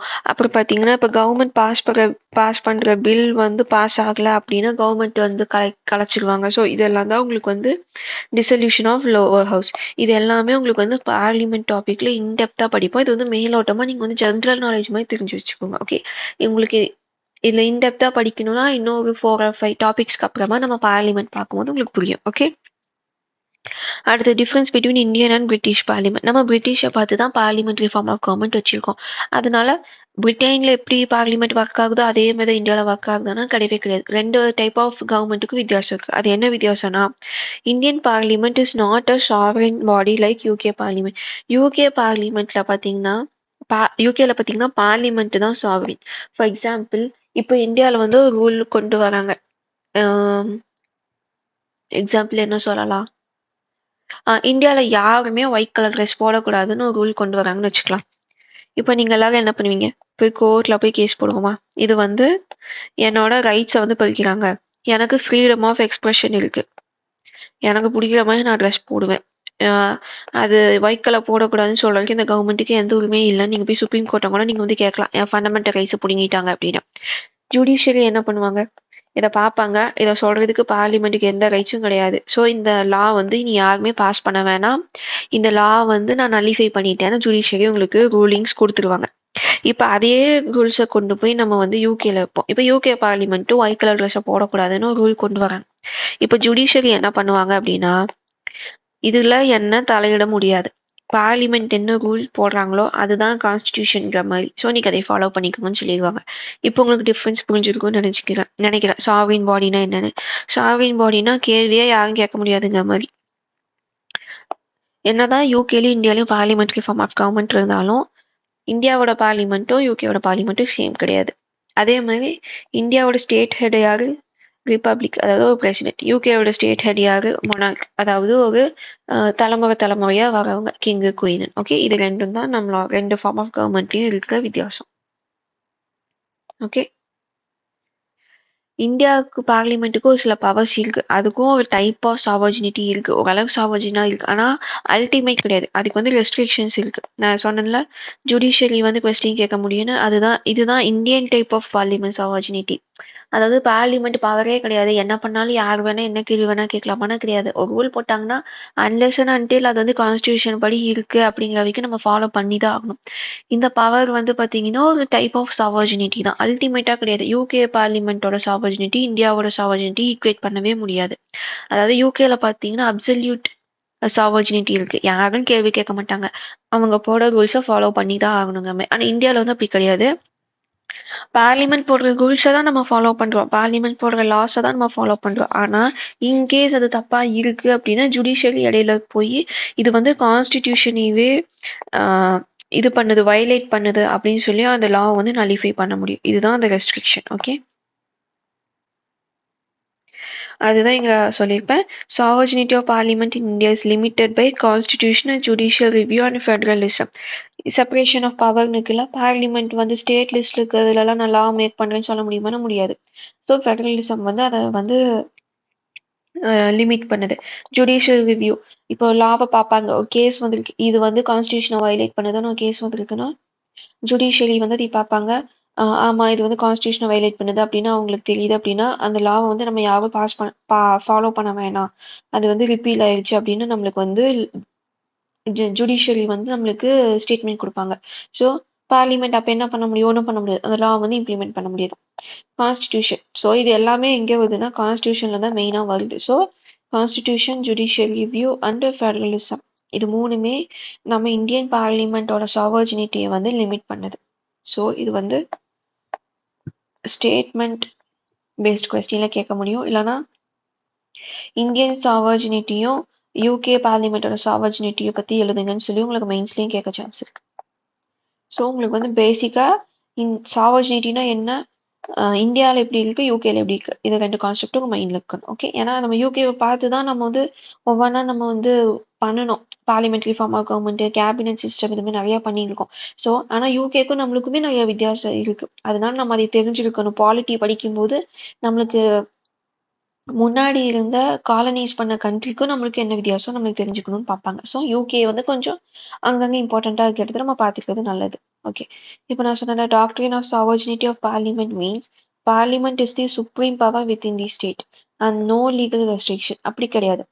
ஆக்சுவலி டாக்ட்ரின் ஆஃப் சாவர்ஜினிட்டின்னு இதுதான் யூகேல இருக்கிறது தான் உண்மையான சாவர்ஜினிட்டி. ஆனால் நம்ம கிட்டேயுமே ஒரு சில பவர்ஸ் சாவர்ஜினிட்டி மாதிரி தெரியும். பார்லிமெண்ட் கிட்ட கொஞ்சம் ஸ்டேட் லெஜிஸ்லேட்டிவ் கூட பவர் ஜாஸ்திங்கிறதுனால நம்மளுமே தி சாவர்ஜினின்னு சொல்லுவோம். பட் இது மூணாவது லிமிட் பண்ணுது. ஸோ இதுதான் நீங்கள் வந்து மைண்டில் வச்சுக்கணும். ஓகே, இப்போ உங்களுக்கு வந்து ப்ரிலிம்ஸ்ல வந்து கேட்கலாங்க, இந்தியன் பார்லிமெண்ட் வந்து சுப்ரீமா இல்லை சாவர்ஜினா அப்படின்னு கேட்டால் கிடையாது. ஓகே. நம்மளுக்கு வந்து லிமிட்டேஷன்ஸ் வந்து இருக்கு. இது வந்து இந்த பார்லிமெண்டரி ஆப்பர்ச்சுனிட்டி நம்ம எப்ப எழுதணும்னா, மெயின்ஸே எழுதும்போது மட்டும் தான் இருக்கணுமே தவிர, உங்களுக்கு எம்சிக்யூல கேட்டாங்க, ஒன் வேர்ட்ல கேட்குறாங்க. எக்ஸ்பிளைன் பண்ணக்குலாம் இடம் இல்ல. ஒன் வேர்ட்ல கேட்குறாங்க. சாவினா இல்லையான்னு மட்டும் சொல்லணும். இல்லன்னு தான் நம்ம சொல்லணும். ஓகே. அடுத்தது ஜுடிஷியல் சுப்ரீமசி. ஜுடிஷியல் சுப்ரீமசிய சொல்றது தான் ஜுடிஷியல் ரிவ்யூ. ஏன்னா ஜுடிஷியல் வந்து இப்போ கேஸ் வருது. அந்த கேஸுக்கு வந்து அவங்க வந்து ஹியரிங்ஸ் எல்லாம் போய் ஜட்ஜ்மெண்ட் குடுக்கறது மட்டும் தான் அவங்க வேலையா?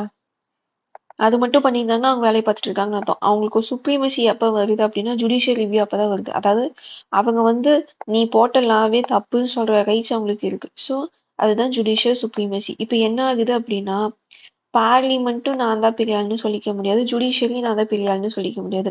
இருக்கிற எல்லா லாவையும் போய் ஜுடிஷியரி வந்து இது அது சரியில்லை, இது சரியில்லைன்னு சொல்ல முடியுமான்னா முடியாது. கான்ஸ்டிடியூஷனை வச்சு பார்லிமெண்ட் போடுற லாவ தப்புன்னு சொல்ல முடியும். அது போக ஜுடிஷியரியா வந்து இந்த காலத்துல இந்த மாதிரி லாஸ் எல்லாம் போடக்கூடாது, இதெல்லாம் ஒர்க் ஆகுது அப்படின்னு அவங்க எதையுமே சொல்ல முடியாது. கான்ஸ்டிடியூஷனை முன்னிறுத்தி தான் சொல்ல முடியும். அதனாலதான் ஜுடிஷியரியும் பெரிய ஆள் கிடையாது, பார்லிமெண்ட்டும் பெரிய ஆள் கிடையாது. ரெண்டு பேத்துக்கும் ஒரு சில பவர்ஸ் இருக்கு. கான்ஸ்டிடியூஷன் இந்தியாவில் வந்து பாத்தீங்கன்னா கான்ஸ்டிடியூஷன் தான் பெரிய ஆள். ஓகே. ஸோ ஜுடிஷியல் ரிவ்யூ வந்து நம்ம அமெரிக்காலேருந்து எடுத்திருப்போம்.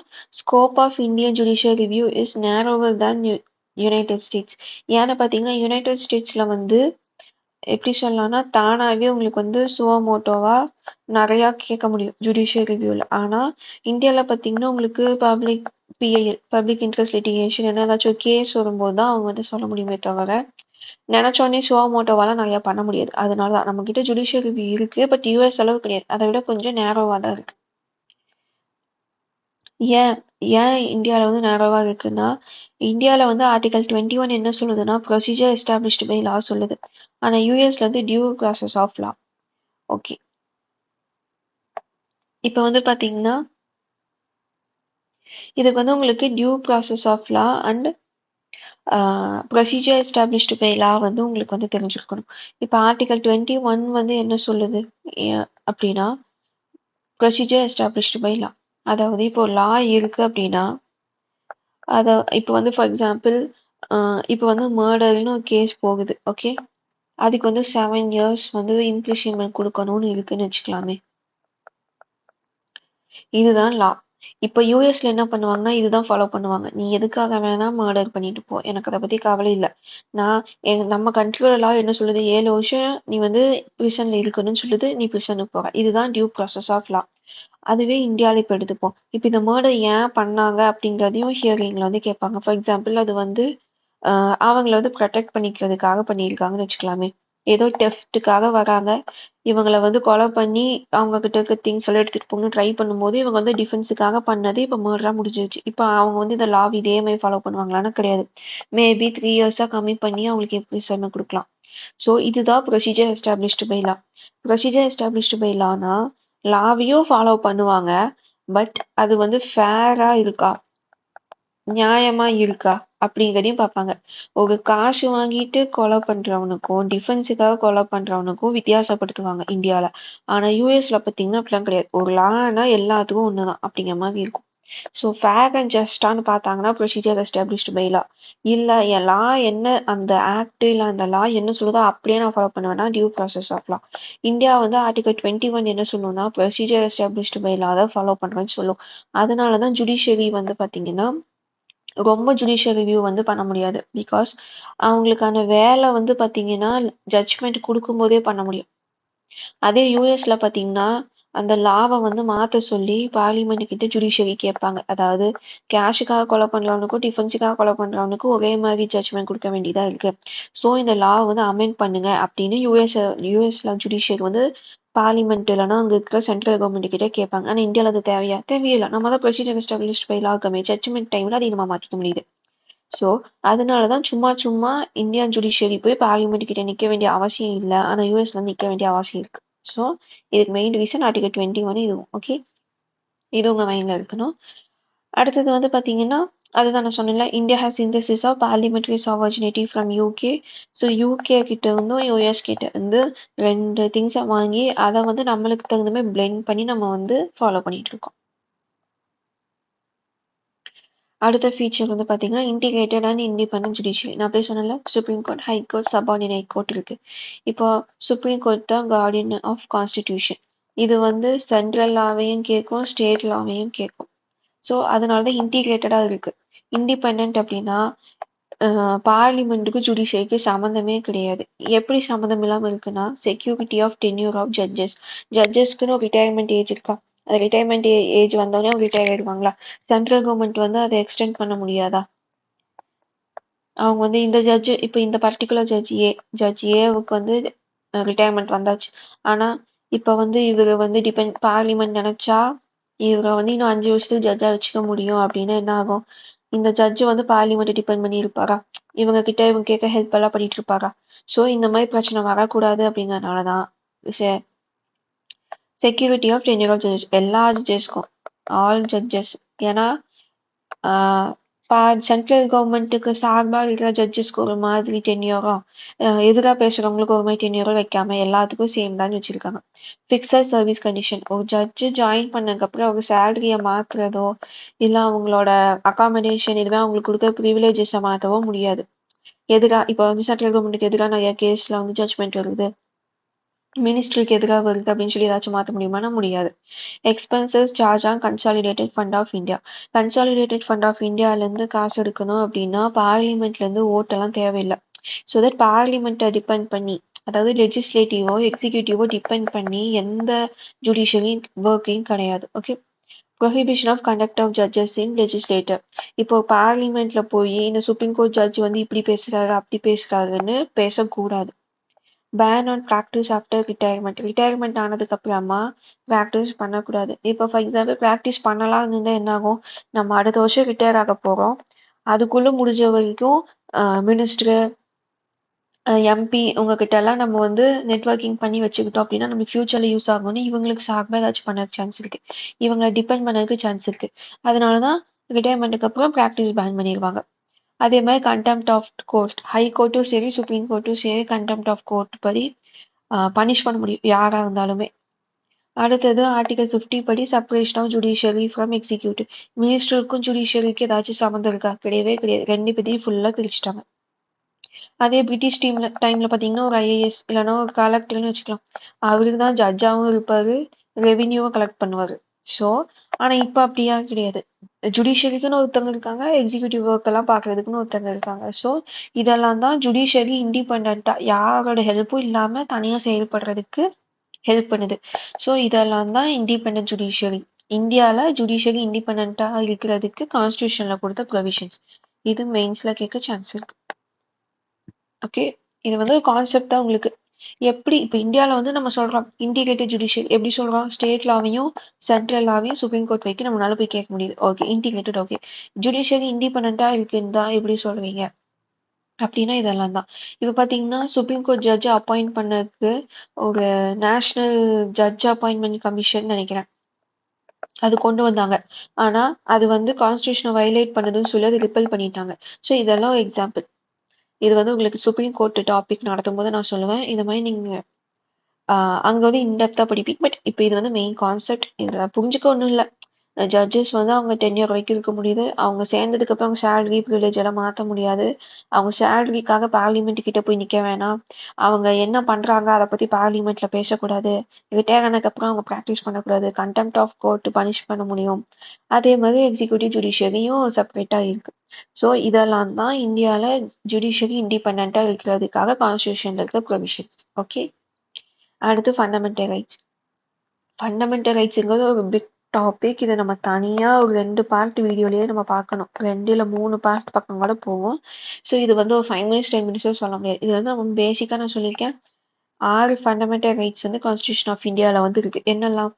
Right to equality, right to freedom, right against exploitation. எக்ஸ்ப்ளாய்டேஷனில் பார்த்தீங்கன்னா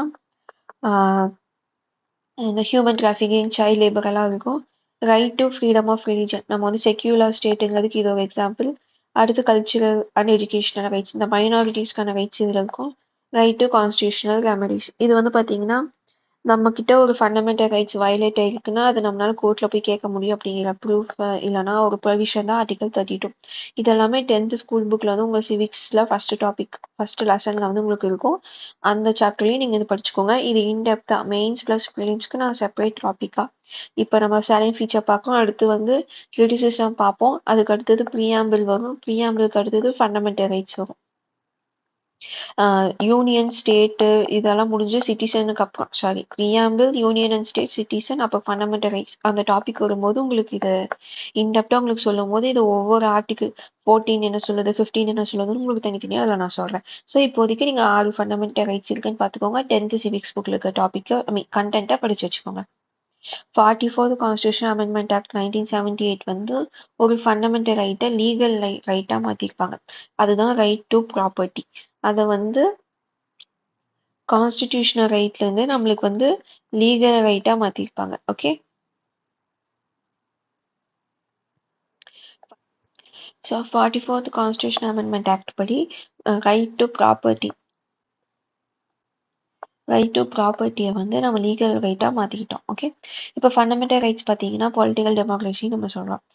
ஏன் அது பொலிட்டிக்கல் டெமோக்ரஸி அப்படின்னா பொலிட்டிக்கல் டெமோக்ரஸியோட மீனிங் என்னன்னா சுப்ரீம் பவர் வந்து பீப்புள் கிட்ட இருக்கு தான் இருக்கு அப்படிங்கிறதான் பொலிட்டிக்கல் பவர். சரி, இந்த ஃபண்டமெண்டல் ரைட்ஸ் எப்படி இதை வந்து ப்ரூவ் பண்ணுது அப்படின்னா இப்போ உங்களுக்கு இதுல ஏதாச்சும் ஒன்று வயலேட் ஆகுது அப்படின்னா நீங்க எங்க போவீங்க? சுப்ரீம் கோர்ட்டுக்கே டேரக்டா போக முடியுமா? கவர்மெண்ட் இதே கொஸ்டின் கேட்க முடியுமா? எனக்கு எப்படி நீ இது பண்ணாம போகலாம் அப்படின்னு. இது எல்லாமே நம்மளுக்கு கொடுத்தது ஃபண்டமெண்டல் ரைட்ஸா. ஸோ அதனால இது வந்து பொலிட்டிக்கல் டெமோக்ரஸியை வந்து எனேபிள் பண்ணுதுன்னு நம்ம சொல்றோம். Okay, ஜஸ்டிஸபிள் in nature. ஜஸ்டிஸபிள்னா நம்மளால கோர்ட்டுக்கு போய் இது வயலேட் ஆயிடுச்சுன்னு கேள்வி கேட்க முடியும். அதுதான் ஜஸ்டிஸபிள். இப்போ வந்து ஃபண்டமெண்டல் ரைட்ஸ் வந்து பார்த்தீங்கன்னா பெர்மனெண்ட்டா சாக்ரோசாங்க்ட்னா பெர்மனெண்ட் மீனிங் கிடையாது. அதை வந்து நம்மளால ரெஸ்ட்ரிக்டும் பண்ண முடியும். ஃபார் எக்ஸாம்பிள் பார்த்தீங்கன்னா இந்த ஒவ்வொரு ஃப்ரீடமுக்கும் அதுக்கான ரெஸ்ட்ரிக்ஷனை இந்த ஆர்டிக்கல்லையே கொடுத்துருப்பாங்க. என்னென்ன இது இன்டெப்தா நம்ம படிக்கும்போது நம்மளுக்கு புரியும். ஸோ இப்போ மட்டும் மைண்ட் வச்சுக்கோங்க, இது வந்து பெர்மனெண்ட் கிடையாது, இதுக்கு வந்து ரெஸ்ட்ரிக்ஷன்ஸ் இருக்கு. ஓகே, அதே மாதிரி இது எல்லா டைமும் அவைலபிளாக இருக்குன்னா கிடையாது. எமர்ஜென்சி டைம்ல இதை வந்து சஸ்பெண்டும் பண்ண முடியும். ஆர்டிகல் 20 அண்ட் 21 தவிர மிச்சது எல்லாமே நம்மளால சஸ்பெண்ட் பண்ண முடியும். அதே மாதிரி நம்ம கான்ஸ்டியூஷன்ல இருந்து ஃபண்டமெண்டல் ரைட்ஸ் அமெண்ட் பண்ண முடியுமானா அமெண்ட் பண்ண முடியும். ஸோ இது வந்து பிலிம்ஸ்ல கேட்க சான்ஸ் இருக்கு. ஆப்ஷன்ஸ்ல கேட்டாங்கன்னா கன்ஃபியூஸ் ஆகும். அமெண்ட் பண்ண முடியும், இதுக்கு ரெஸ்ட்ரிக்ஷன்ஸ் இருக்கு, இது பெர்மனெண்ட்டும் கிடையாது. இந்த மூணும் ஞாபகம் வச்சுக்கோங்க. ஓகே,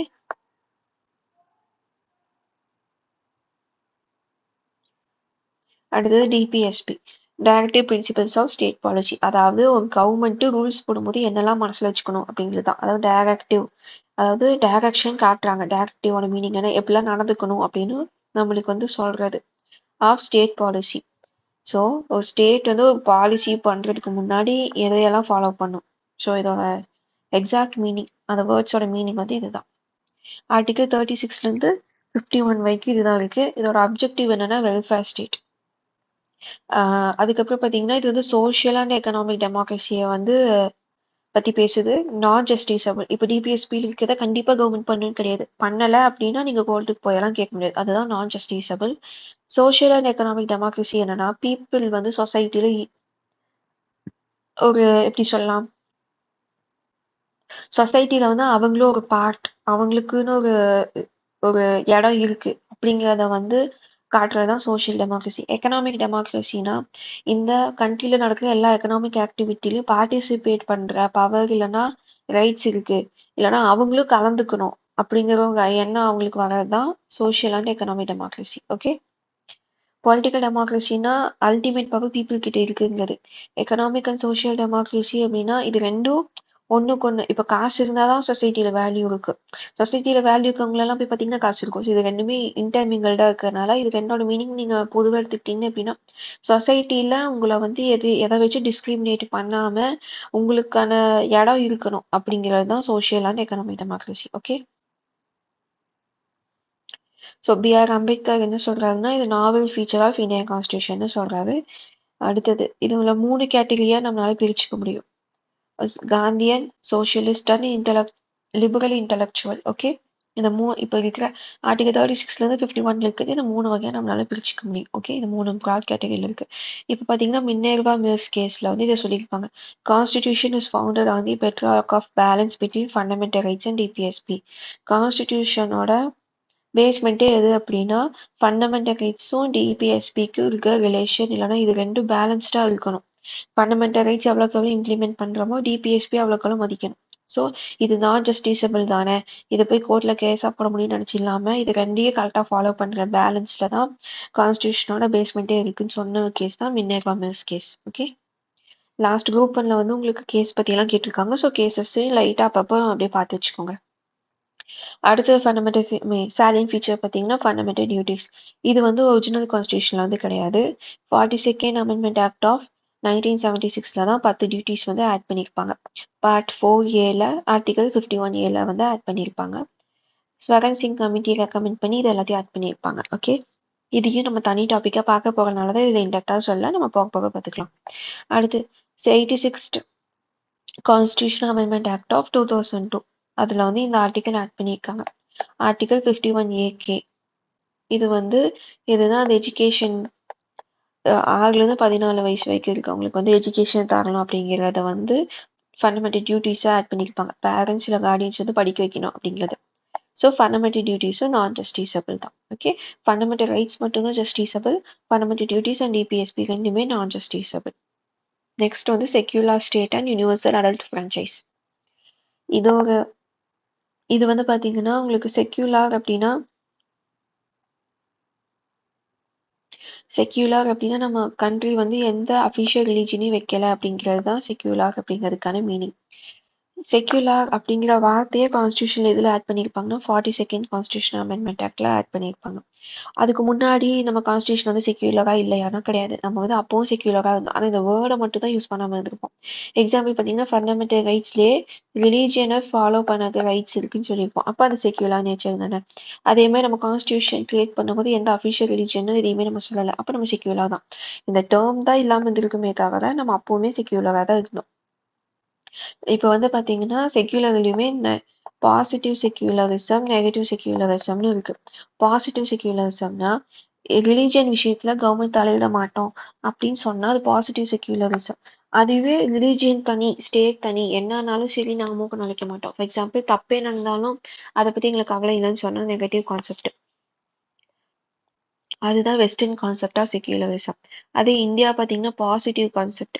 அதாவது எல்லா ரிலீஜனுக்கும் ஈக்குவல் ரெஸ்பெக்ட் கொடுத்துருப்போம். இந்த ரிலீஜன்ல ஏதாச்சும் தப்பு நடக்குது, கேஸ் எல்லாம் நடக்குதுன்னா கேஸும் நம்ம நடத்துவோம். ஃபார் எக்ஸாம்பிள் பார்த்தீங்கன்னா இப்போ ட்ரிபிள் தலாக் இந்த கேஸ் ஆகட்டும், அதுக்கப்புறமா Sabarimala entry temple Sabarimala temple entry, இந்த கேஸ்ல எல்லாம் பார்த்தீங்கன்னா ரிலீஜியன் மேட்டர்னு சொல்லி இந்தியாவை கவர்மெண்ட் வந்து தள்ளி நிக்கல. அதில் கேஸ் நடத்தி அதுக்கு ஜட்ஜ்மெண்ட் கொடுத்தாங்க. என்ன கொடுத்தாங்க, ட்ரிபிள் தலாக் வந்து நிறைய கேர்ள்ஸை வந்து எக்ஸ்ப்ளாய்ட் பண்றாங்க, இதுல வந்து கேர்ள்ஸ் என்ட்ரி கொடுக்கணும், இது மாதிரி எல்லாம் ஜட்ஜ்மெண்ட் கொடுத்தாங்கல்ல. இது வந்து ரிலீஜியன் மேட்டர், நாங்க எதுவும் பண்ண முடியாதுன்னு சொல்லலைல்ல. இதுதான் பாசிட்டிவ். இதே நெகட்டிவா இருந்தா என்ன ஆகும்னா, இந்த ரிலீஜியன்ல என்ன நடந்தாலும் சரி கவர்மெண்ட் தான் அதுல மூக்கு நுழைக்க மாட்டாங்க. ஸோ அதுதான் நெகட்டிவ். இது இந்தியாவில் வந்து ஒரு ரிலீஜியன்ல தப்பு நடக்குதுன்னா அது கொஸ்டின் கேட்க உரிமை வந்து கவர்மெண்ட்டுக்கு இருக்கு. இதுதான் பாசிட்டிவ். அதுவும் இல்லாம எல்லா ரிலீஜனுக்கும் ஈக்குவல் ரெஸ்பெக்டும் தரதுனால இப்ப கவர்மெண்ட் வந்து இந்த ரிலீஜனுக்கு வந்து நாங்க அதிகமா இப்ப வந்து ஹஜ்ஜுக்கு எல்லாம் பாத்தீங்கன்னா இது கொடுத்துட்டு இருந்தாங்க. ஐ மீன் அமௌண்ட் வந்து கொடுத்துட்டு இருந்தாங்க, ஃபண்ட் வந்து கொடுத்துட்டு இருந்தாங்க. ஸோ இதெல்லாம் பார்த்தீங்கன்னா எல்லா ரிலீஜனையும் ஈக்குவலாக ட்ரீட் பண்ணுறதா. ஸோ எல்லா ரிலீஜனையும் ஈக்குவலாக ட்ரீட் பண்ணுறது தான் பாசிட்டிவ் கான்செப்ட். ஓகே, அதே மாதிரி செக்யூலர் ஸ்டேட்டுக்குங்களுக்கு இன்னொரு இது பார்த்தீங்கன்னா கான்ஸ்டியூஷன் வந்து கம்யூனல் ரெப்ரசன்டேஷன் வந்து அபாலிஷ் பண்ணிட்டாங்க. இப்போ உங்களுக்கு எங்கேயாச்சும் எம்பி சீட்டோ எம்எல்ஏ சீட்டோ ரிலீஜன் பேஸ் பண்ணி ரிசர்வ் பண்ணுறாங்களா? கிடையாது. எஸ்சி அண்ட் எஸ்டிக்கு மட்டும்தான் இப்போ வைக்க ரிசர்வேஷன் இருக்கா. கம்யூனல் ரிலீஜன் பேஸ் பண்ணி இந்த ரெப்ரசன்டேஷன் எல்லாத்தையும் அபாலிஷ் பண்ணிட்டாங்க. 1909, 1990, 1935 ஆக்ட்லலாம் உங்களுக்கு இருந்துச்சு. அது எல்லாத்தையுமே கான்ஸ்டியூஷன் வந்து அபாலிஷ் பண்ணிடுச்சு. ஸோ இது மூலியமா நம்ம செக்யூர்னு நம்ம சொல்ல வரோம். ஓகே, அடுத்தது யூனிவர்சல் அடல்ட் ஃப்ரான்ச்சைஸ். ஆர்டிகல் 326 தான் நம்மளுக்கு ரைட் டு ஓட் பற்றி பேசுது. ஸோ நம்மளுக்கு ஓட் போடுறது என்னன்னா கான்ஸ்டிடியூஷனல் ரைட். இது வந்து உங்களுக்கு ப்ரீவியஸ் இயர் கொஸ்டின். ஸோ ஞாபகம் வச்சுக்கோங்க, ஆர்டிகல் 326 தான் நம்மளுக்கு வந்து ஓட்டை பற்றி பேசுது. ஓட்டிங் ஏஜ் வந்து ஃபர்ஸ்ட் வந்து 21 ஏஜா இருந்துச்சு. அதை 18 ஏஜா ரெடியூஸ் பண்ணது எதுனா 61st constitutional amendment act of 1989. Universal adult franchise அப்படின்னா என்னன்னா ஏஜ் வச்சு அதுக்கு மேலே யாராக இருந்தாலும் சரி, மேல் ஃபீமேல், பணக்காரங்க ஏழை, படிச்சவங்க படிக்காதவங்க, டேக்ஸ் கட்டுறவங்க கட்டாதவங்க, யாராக இருந்தாலும் சரி அவங்க ஓட் போடலாம்னு சொல்றதா universal adult franchise. So, universal adult franchise makes democracy broad-based, upholds equality, and enables minorities to protect their interest. So, religion based பண்ணியோ caste based பண்ணியோ ஓட்டு கிடையாது. அதனால தான் மைனாரிட்டிஸோட இன்புட்டும் ஓட்டு மூலியமா வருது. ஈக்குவாலிட்டி, காசு இருக்கவங்க இல்லாதவங்க, இந்த ஜெண்டர் அந்த ஜெண்டர், கேஸ்ட் எதை வச்சும் ஏஜ் எதை வச்சுமே இல்லாம, அதாவது அடல்ட்டா இருந்தா போதும், 18 வயசு மேல இருந்தா போதும், நீங்க 60 வயசு சீனியர் சிட்டிசன் அப்படிலாம் எதுவுமே கிடையாது. யாரா இருந்தாலுமே அவங்களால ஓட்டு போட்டு அவங்களோட இன்புட்ஸை கொடுக்க முடியும் டெமோக்ரஸிக்கு. ஸோ யூனிவர்சல் அடல்ட் ஃப்ரான்ச்சைஸ்னால தான் இதெல்லாம் முடியுது.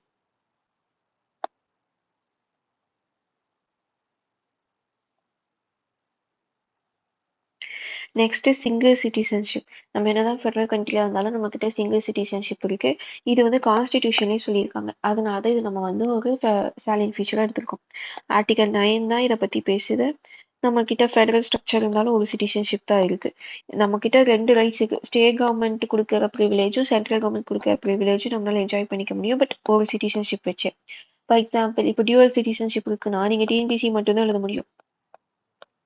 பக்கத்துல போய் ஃபார் எக்ஸாம்பிள் பாண்டிச்சேரிக்கு வந்து ஏதாச்சும் ஒரு யூனியன் டெரிட்டரியா அங்க நடக்க எக்ஸாம் நீங்க வந்து பார்ட்டிசிபேட் பண்றது கொஞ்சம் கஷ்டமா இருந்திருக்கும். பட் இப்போ நீங்க போய் அதையும் எழுத முடியும். அன்லெஸ் வந்துட்டு சிலபஸ் உங்களுக்கு தெரியுது அப்படின்னு நீங்க போய் எழுத முடியுமா? இப்போ உங்களுக்கு ஹிந்தி நல்லா தெரியுது அப்படின்னா கூட நீங்க போய் நார்த் இந்தியா ஸ்டேட் கவர்மெண்ட் எக்ஸாம்ஸும் நீங்க எழுத முடியும். அங்க அந்த கவர்மெண்டோட சிட்டிசன்ஷிப் உங்களுக்கு தேவையில்லை. பிகாஸ் இந்தியா சிட்டிசனா இருந்தப்போ இந்தியா ஃபுல்லா நீங்க எல்லா பெனிஃபிட்டும் எல்லா ஸ்டேட் கவர்மெண்டோட பெனிஃபிட்டையுமே உங்களால அவைல் பண்ணிக்க முடியும். ஒரு சில ரெஸ்ட்ரிக்ஷன்ஸ் இருக்கு. இப்போ ஃபார் எக்ஸாம்பிள் ஓட்டு போடுறது, அதுக்கப்புறமா இந்த ரேஷன் கார்டில் சேர்த்ததுமே ஒரு சில ரெஸ்ட்ரிக்ஷன்ஸ் இருக்கும். பட் ஒரு மோர் தேன் 60% நீங்கள் வந்து அவைல் பண்ணிக்க முடியும். ஓகே, ஃபெடரலாக இருந்தாலும் நம்ம வந்து ஒரு சிட்டிசன் அதை ஃபீச்சர் கொடுத்தது வந்து பார்த்தீங்கன்னா கான்ஸ்டியூஷன். அதனால அது சாலியன் ஃபீச்சர்ல வந்து பார்க்குறோம். இண்டிபெண்டன்ட் பாடிஸ் இப்போ பார்த்தீங்கன்னா சென்ட்ரல் கவர்மெண்ட் ஸ்டேட் கவர்மெண்ட்னு கிரியேட் பண்ணது பத்தாதுன்னு நிறைய இண்டிபெண்டன்ட் பாடிஸ், இப்போ இண்டிபெண்டன்ட் ஜுடிஷியரி இருக்குது, அதே மாதிரி இண்டிபெண்டன்ட் பாடிஸும் நிறைய கிரியேட் பண்ணியிருக்காங்க. CAG, election commission, UPSC, state public service commissions, இது எல்லாமே கான்ஸ்டியூஷன்லேயும் உங்களுக்கு ப்ரொவிஷன்ஸ் இருக்குது. இது எல்லாமே கான்ஸ்டிடியூஷனல் பாடிஸ். எதுக்கு அப்படின்னா இப்போ உங்களுக்கு கவர்மெண்ட்டே எல்லாத்தையும் பண்ணிட முடியுமானா பண்ண முடியாது. கொஞ்சம் இண்டிபெண்ட்டாக இருந்து இந்த கவர்மெண்ட்டுக்கும் செக் வைக்கணும். ஸோ அதுக்கு தான் இந்த பாடிஸ் எல்லாமே கிரியேட் பண்ணியிருப்பாங்க. இதுவுமே ஒரு சாலியன் ஃபீச்சர். அதே மாதிரி இதோட இண்டிபெண்டன்ஸை வந்து நம்ம ஜுடிஷியரிக்கு பார்த்த மாதிரி ஒரு சில ப்ரொவிஷன்ஸ் வச்சு உங்களுக்கு வந்து என்ஷூர் பண்ணியிருப்பாங்க. நெக்ஸ்ட் வந்து எமர்ஜென்சி ப்ரொவிஷன். இதுவுமே பார்த்தீங்கன்னா உங்களுக்கு one of the salient features of Indian constitution. என்னன்னா திடீர்னு ஒரு அன்எக்ஸ்பெக்டட் சுச்சுவேஷன் வருது அப்படின்னா அதை எப்படி ஹேண்டில் பண்றது? ஃபார் எக்ஸாம்பிள் ஒரு ஆர்ம்டு ரெபல்லியன் இல்லை ஒரு வார் வருது அப்படின்னா நேஷனல் எமர்ஜென்சி போடுவாங்க. அதுவே ஸ்டேட்ல வந்து 2 ரீசனுக்காக எமர்ஜென்சி போடுவாங்க. எய்தர் சென்டரோட ரூலை ஃபாலோ பண்ணாமல் இருந்திருப்பாங்க, இல்லைன்னா கான்ஸ்டியூஷன் வந்து ஒழுங்காக ஃபாலோ பண்ணாமல் இருந்திருப்பாங்க. கவர்மெண்ட்டே இஷ்டத்துக்கு டிசிஷன் எடுத்துட்டு இருந்திருப்பாங்க ஸ்டேட் கவர்மெண்ட். அந்த மாதிரி டைம்ல ஸ்டேட் எமர்ஜென்சி வரும். ஃபினான்ஷியல் எமர்ஜென்சி பார்த்தீங்கன்னா ஃபினான்ஸில் பிரச்சனை இருக்குது. இப்போ ஃபார் எக்ஸாம்பிள் ஸ்ரீலங்காலலாம் பிரச்சனை ஆச்சுல, அதுவுமே ஆகிற மாதிரி இருந்துச்சுன்னா ஃபினான்ஷியல் எமர்ஜென்சி வந்து போடுவாங்க. இது வரைக்கும் இந்தியாவில் வந்து ஃபினான்ஷியல் எமர்ஜென்சி போட்டதே கிடையாது. ஓகே, நேஷனல் எமர்ஜென்சி உங்களுக்கு தெரியும் போட்டிருக்காங்க. அதே மாதிரி ஸ்டேட் அதிகமாக வந்து கேரளா அண்ட் பஞ்சாப் இங்கே தான் அதிகமான ஸ்டேட் எமர்ஜென்சி வந்து இம்ப்ளை ஆகிருக்கும். 5 டைம் வந்து எமர்ஜென்சியில் வந்து இருந்திருப்பாங்க. இது வந்து உங்கள் ஸ்கூல் புக்லேயே கொடுத்துருப்பாங்க. ஓகே, இப்போ நான் இதில் சொன்னதே தான் உங்களுக்கு இருக்கும். Federal structure to unitary without constitutional amendment. இப்போ கான்ஸ்டியூஷனல் அமெண்ட்மெண்ட்டே போகாம ஃபெடரலாக இருக்கிற நம்ம கண்ட்ரி யூனிட்டரியாக மாறணும்னா என்ன பண்ணணும்னா நேஷனல் எமர்ஜென்சி டிக்ளேர் பண்ணிட்டாங்கன்னா போதும், ஸ்டேட் கவர்மெண்ட் எல்லாத்துக்கும் பவர் எல்லாம் போய் நம்ம ஒரு ஃபெடரல் கண்ட்ரி யூனிட்டரி கண்ட்ரியாக மாறதுக்கான சான்சஸ் இருக்கு. அந்த மாதிரி ஒரு ஸ்ட்ரக்சரில் தெரியும்.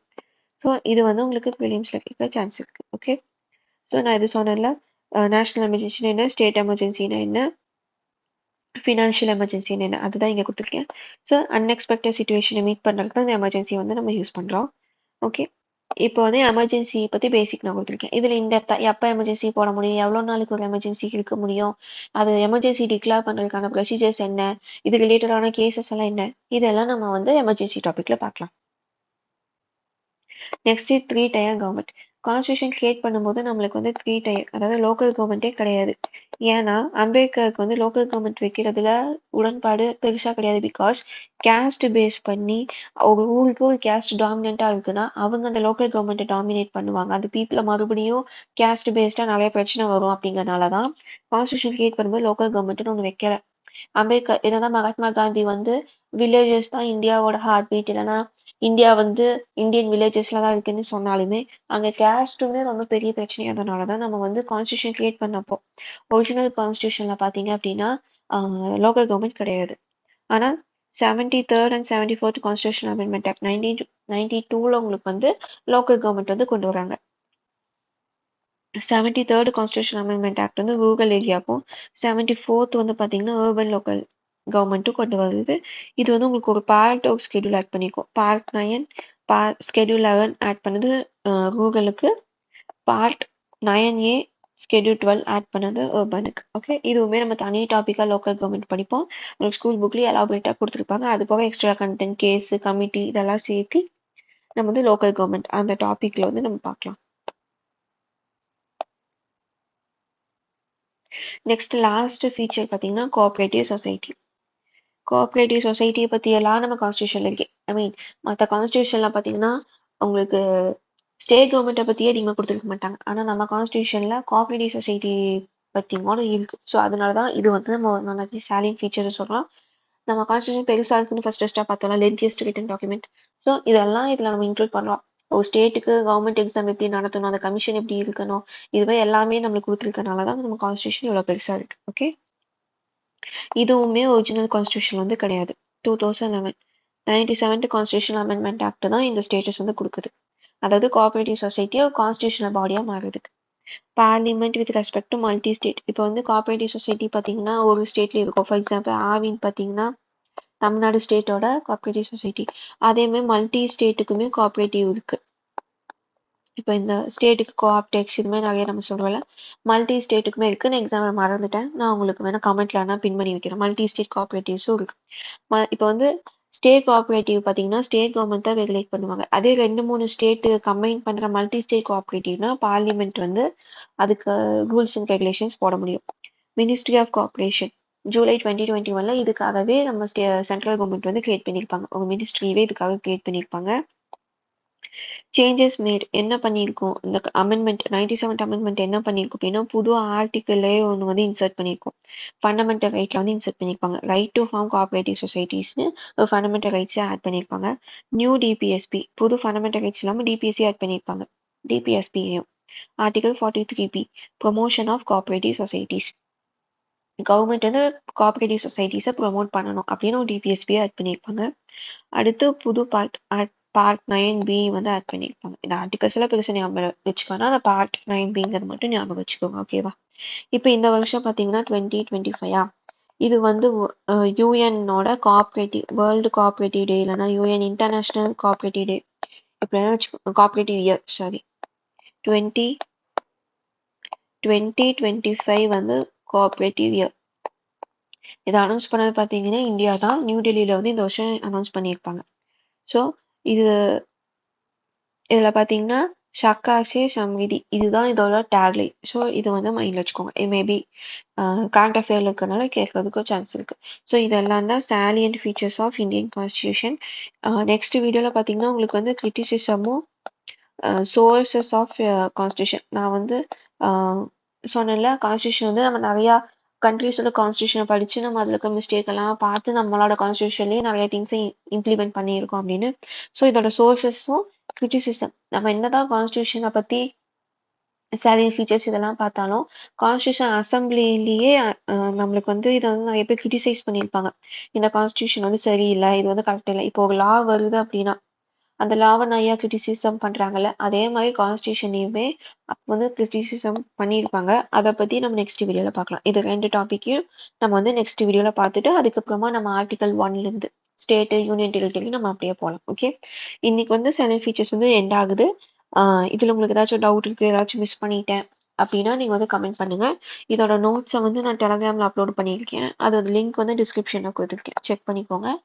ஸோ நெக்ஸ்ட் வீடியோல வந்து நான் இப்போ சொன்ன டாபிக்ஸ்ல வந்து உங்களை மீட் பண்றேன். ஸோ உங்களுக்கு ஏதாச்சும் டவுட் இருந்தாலும் கமெண்ட் பண்ணுங்கள். லைக் அண்ட் சப்ஸ்கிரைப் பண்ணிங்கன்னா தான் எனக்கு உங்களுக்கு இது யூஸ்ஃபுல்லாக இருக்குது இல்லை உங்களுக்கு புரியுது அப்படிங்கிறது வந்து எனக்கு தெரியும். ஸோ உங்களோட இன்புட்ஸையும் நீங்கள் வந்து கமெண்ட்டில் கொடுங்க. நோட்ஸையும் மறக்காமல் டவுன்லோட் பண்ணி ரீட் பண்ணிக்கோங்க. நெக்ஸ்ட் வீடியோவில் பார்க்கலாம்.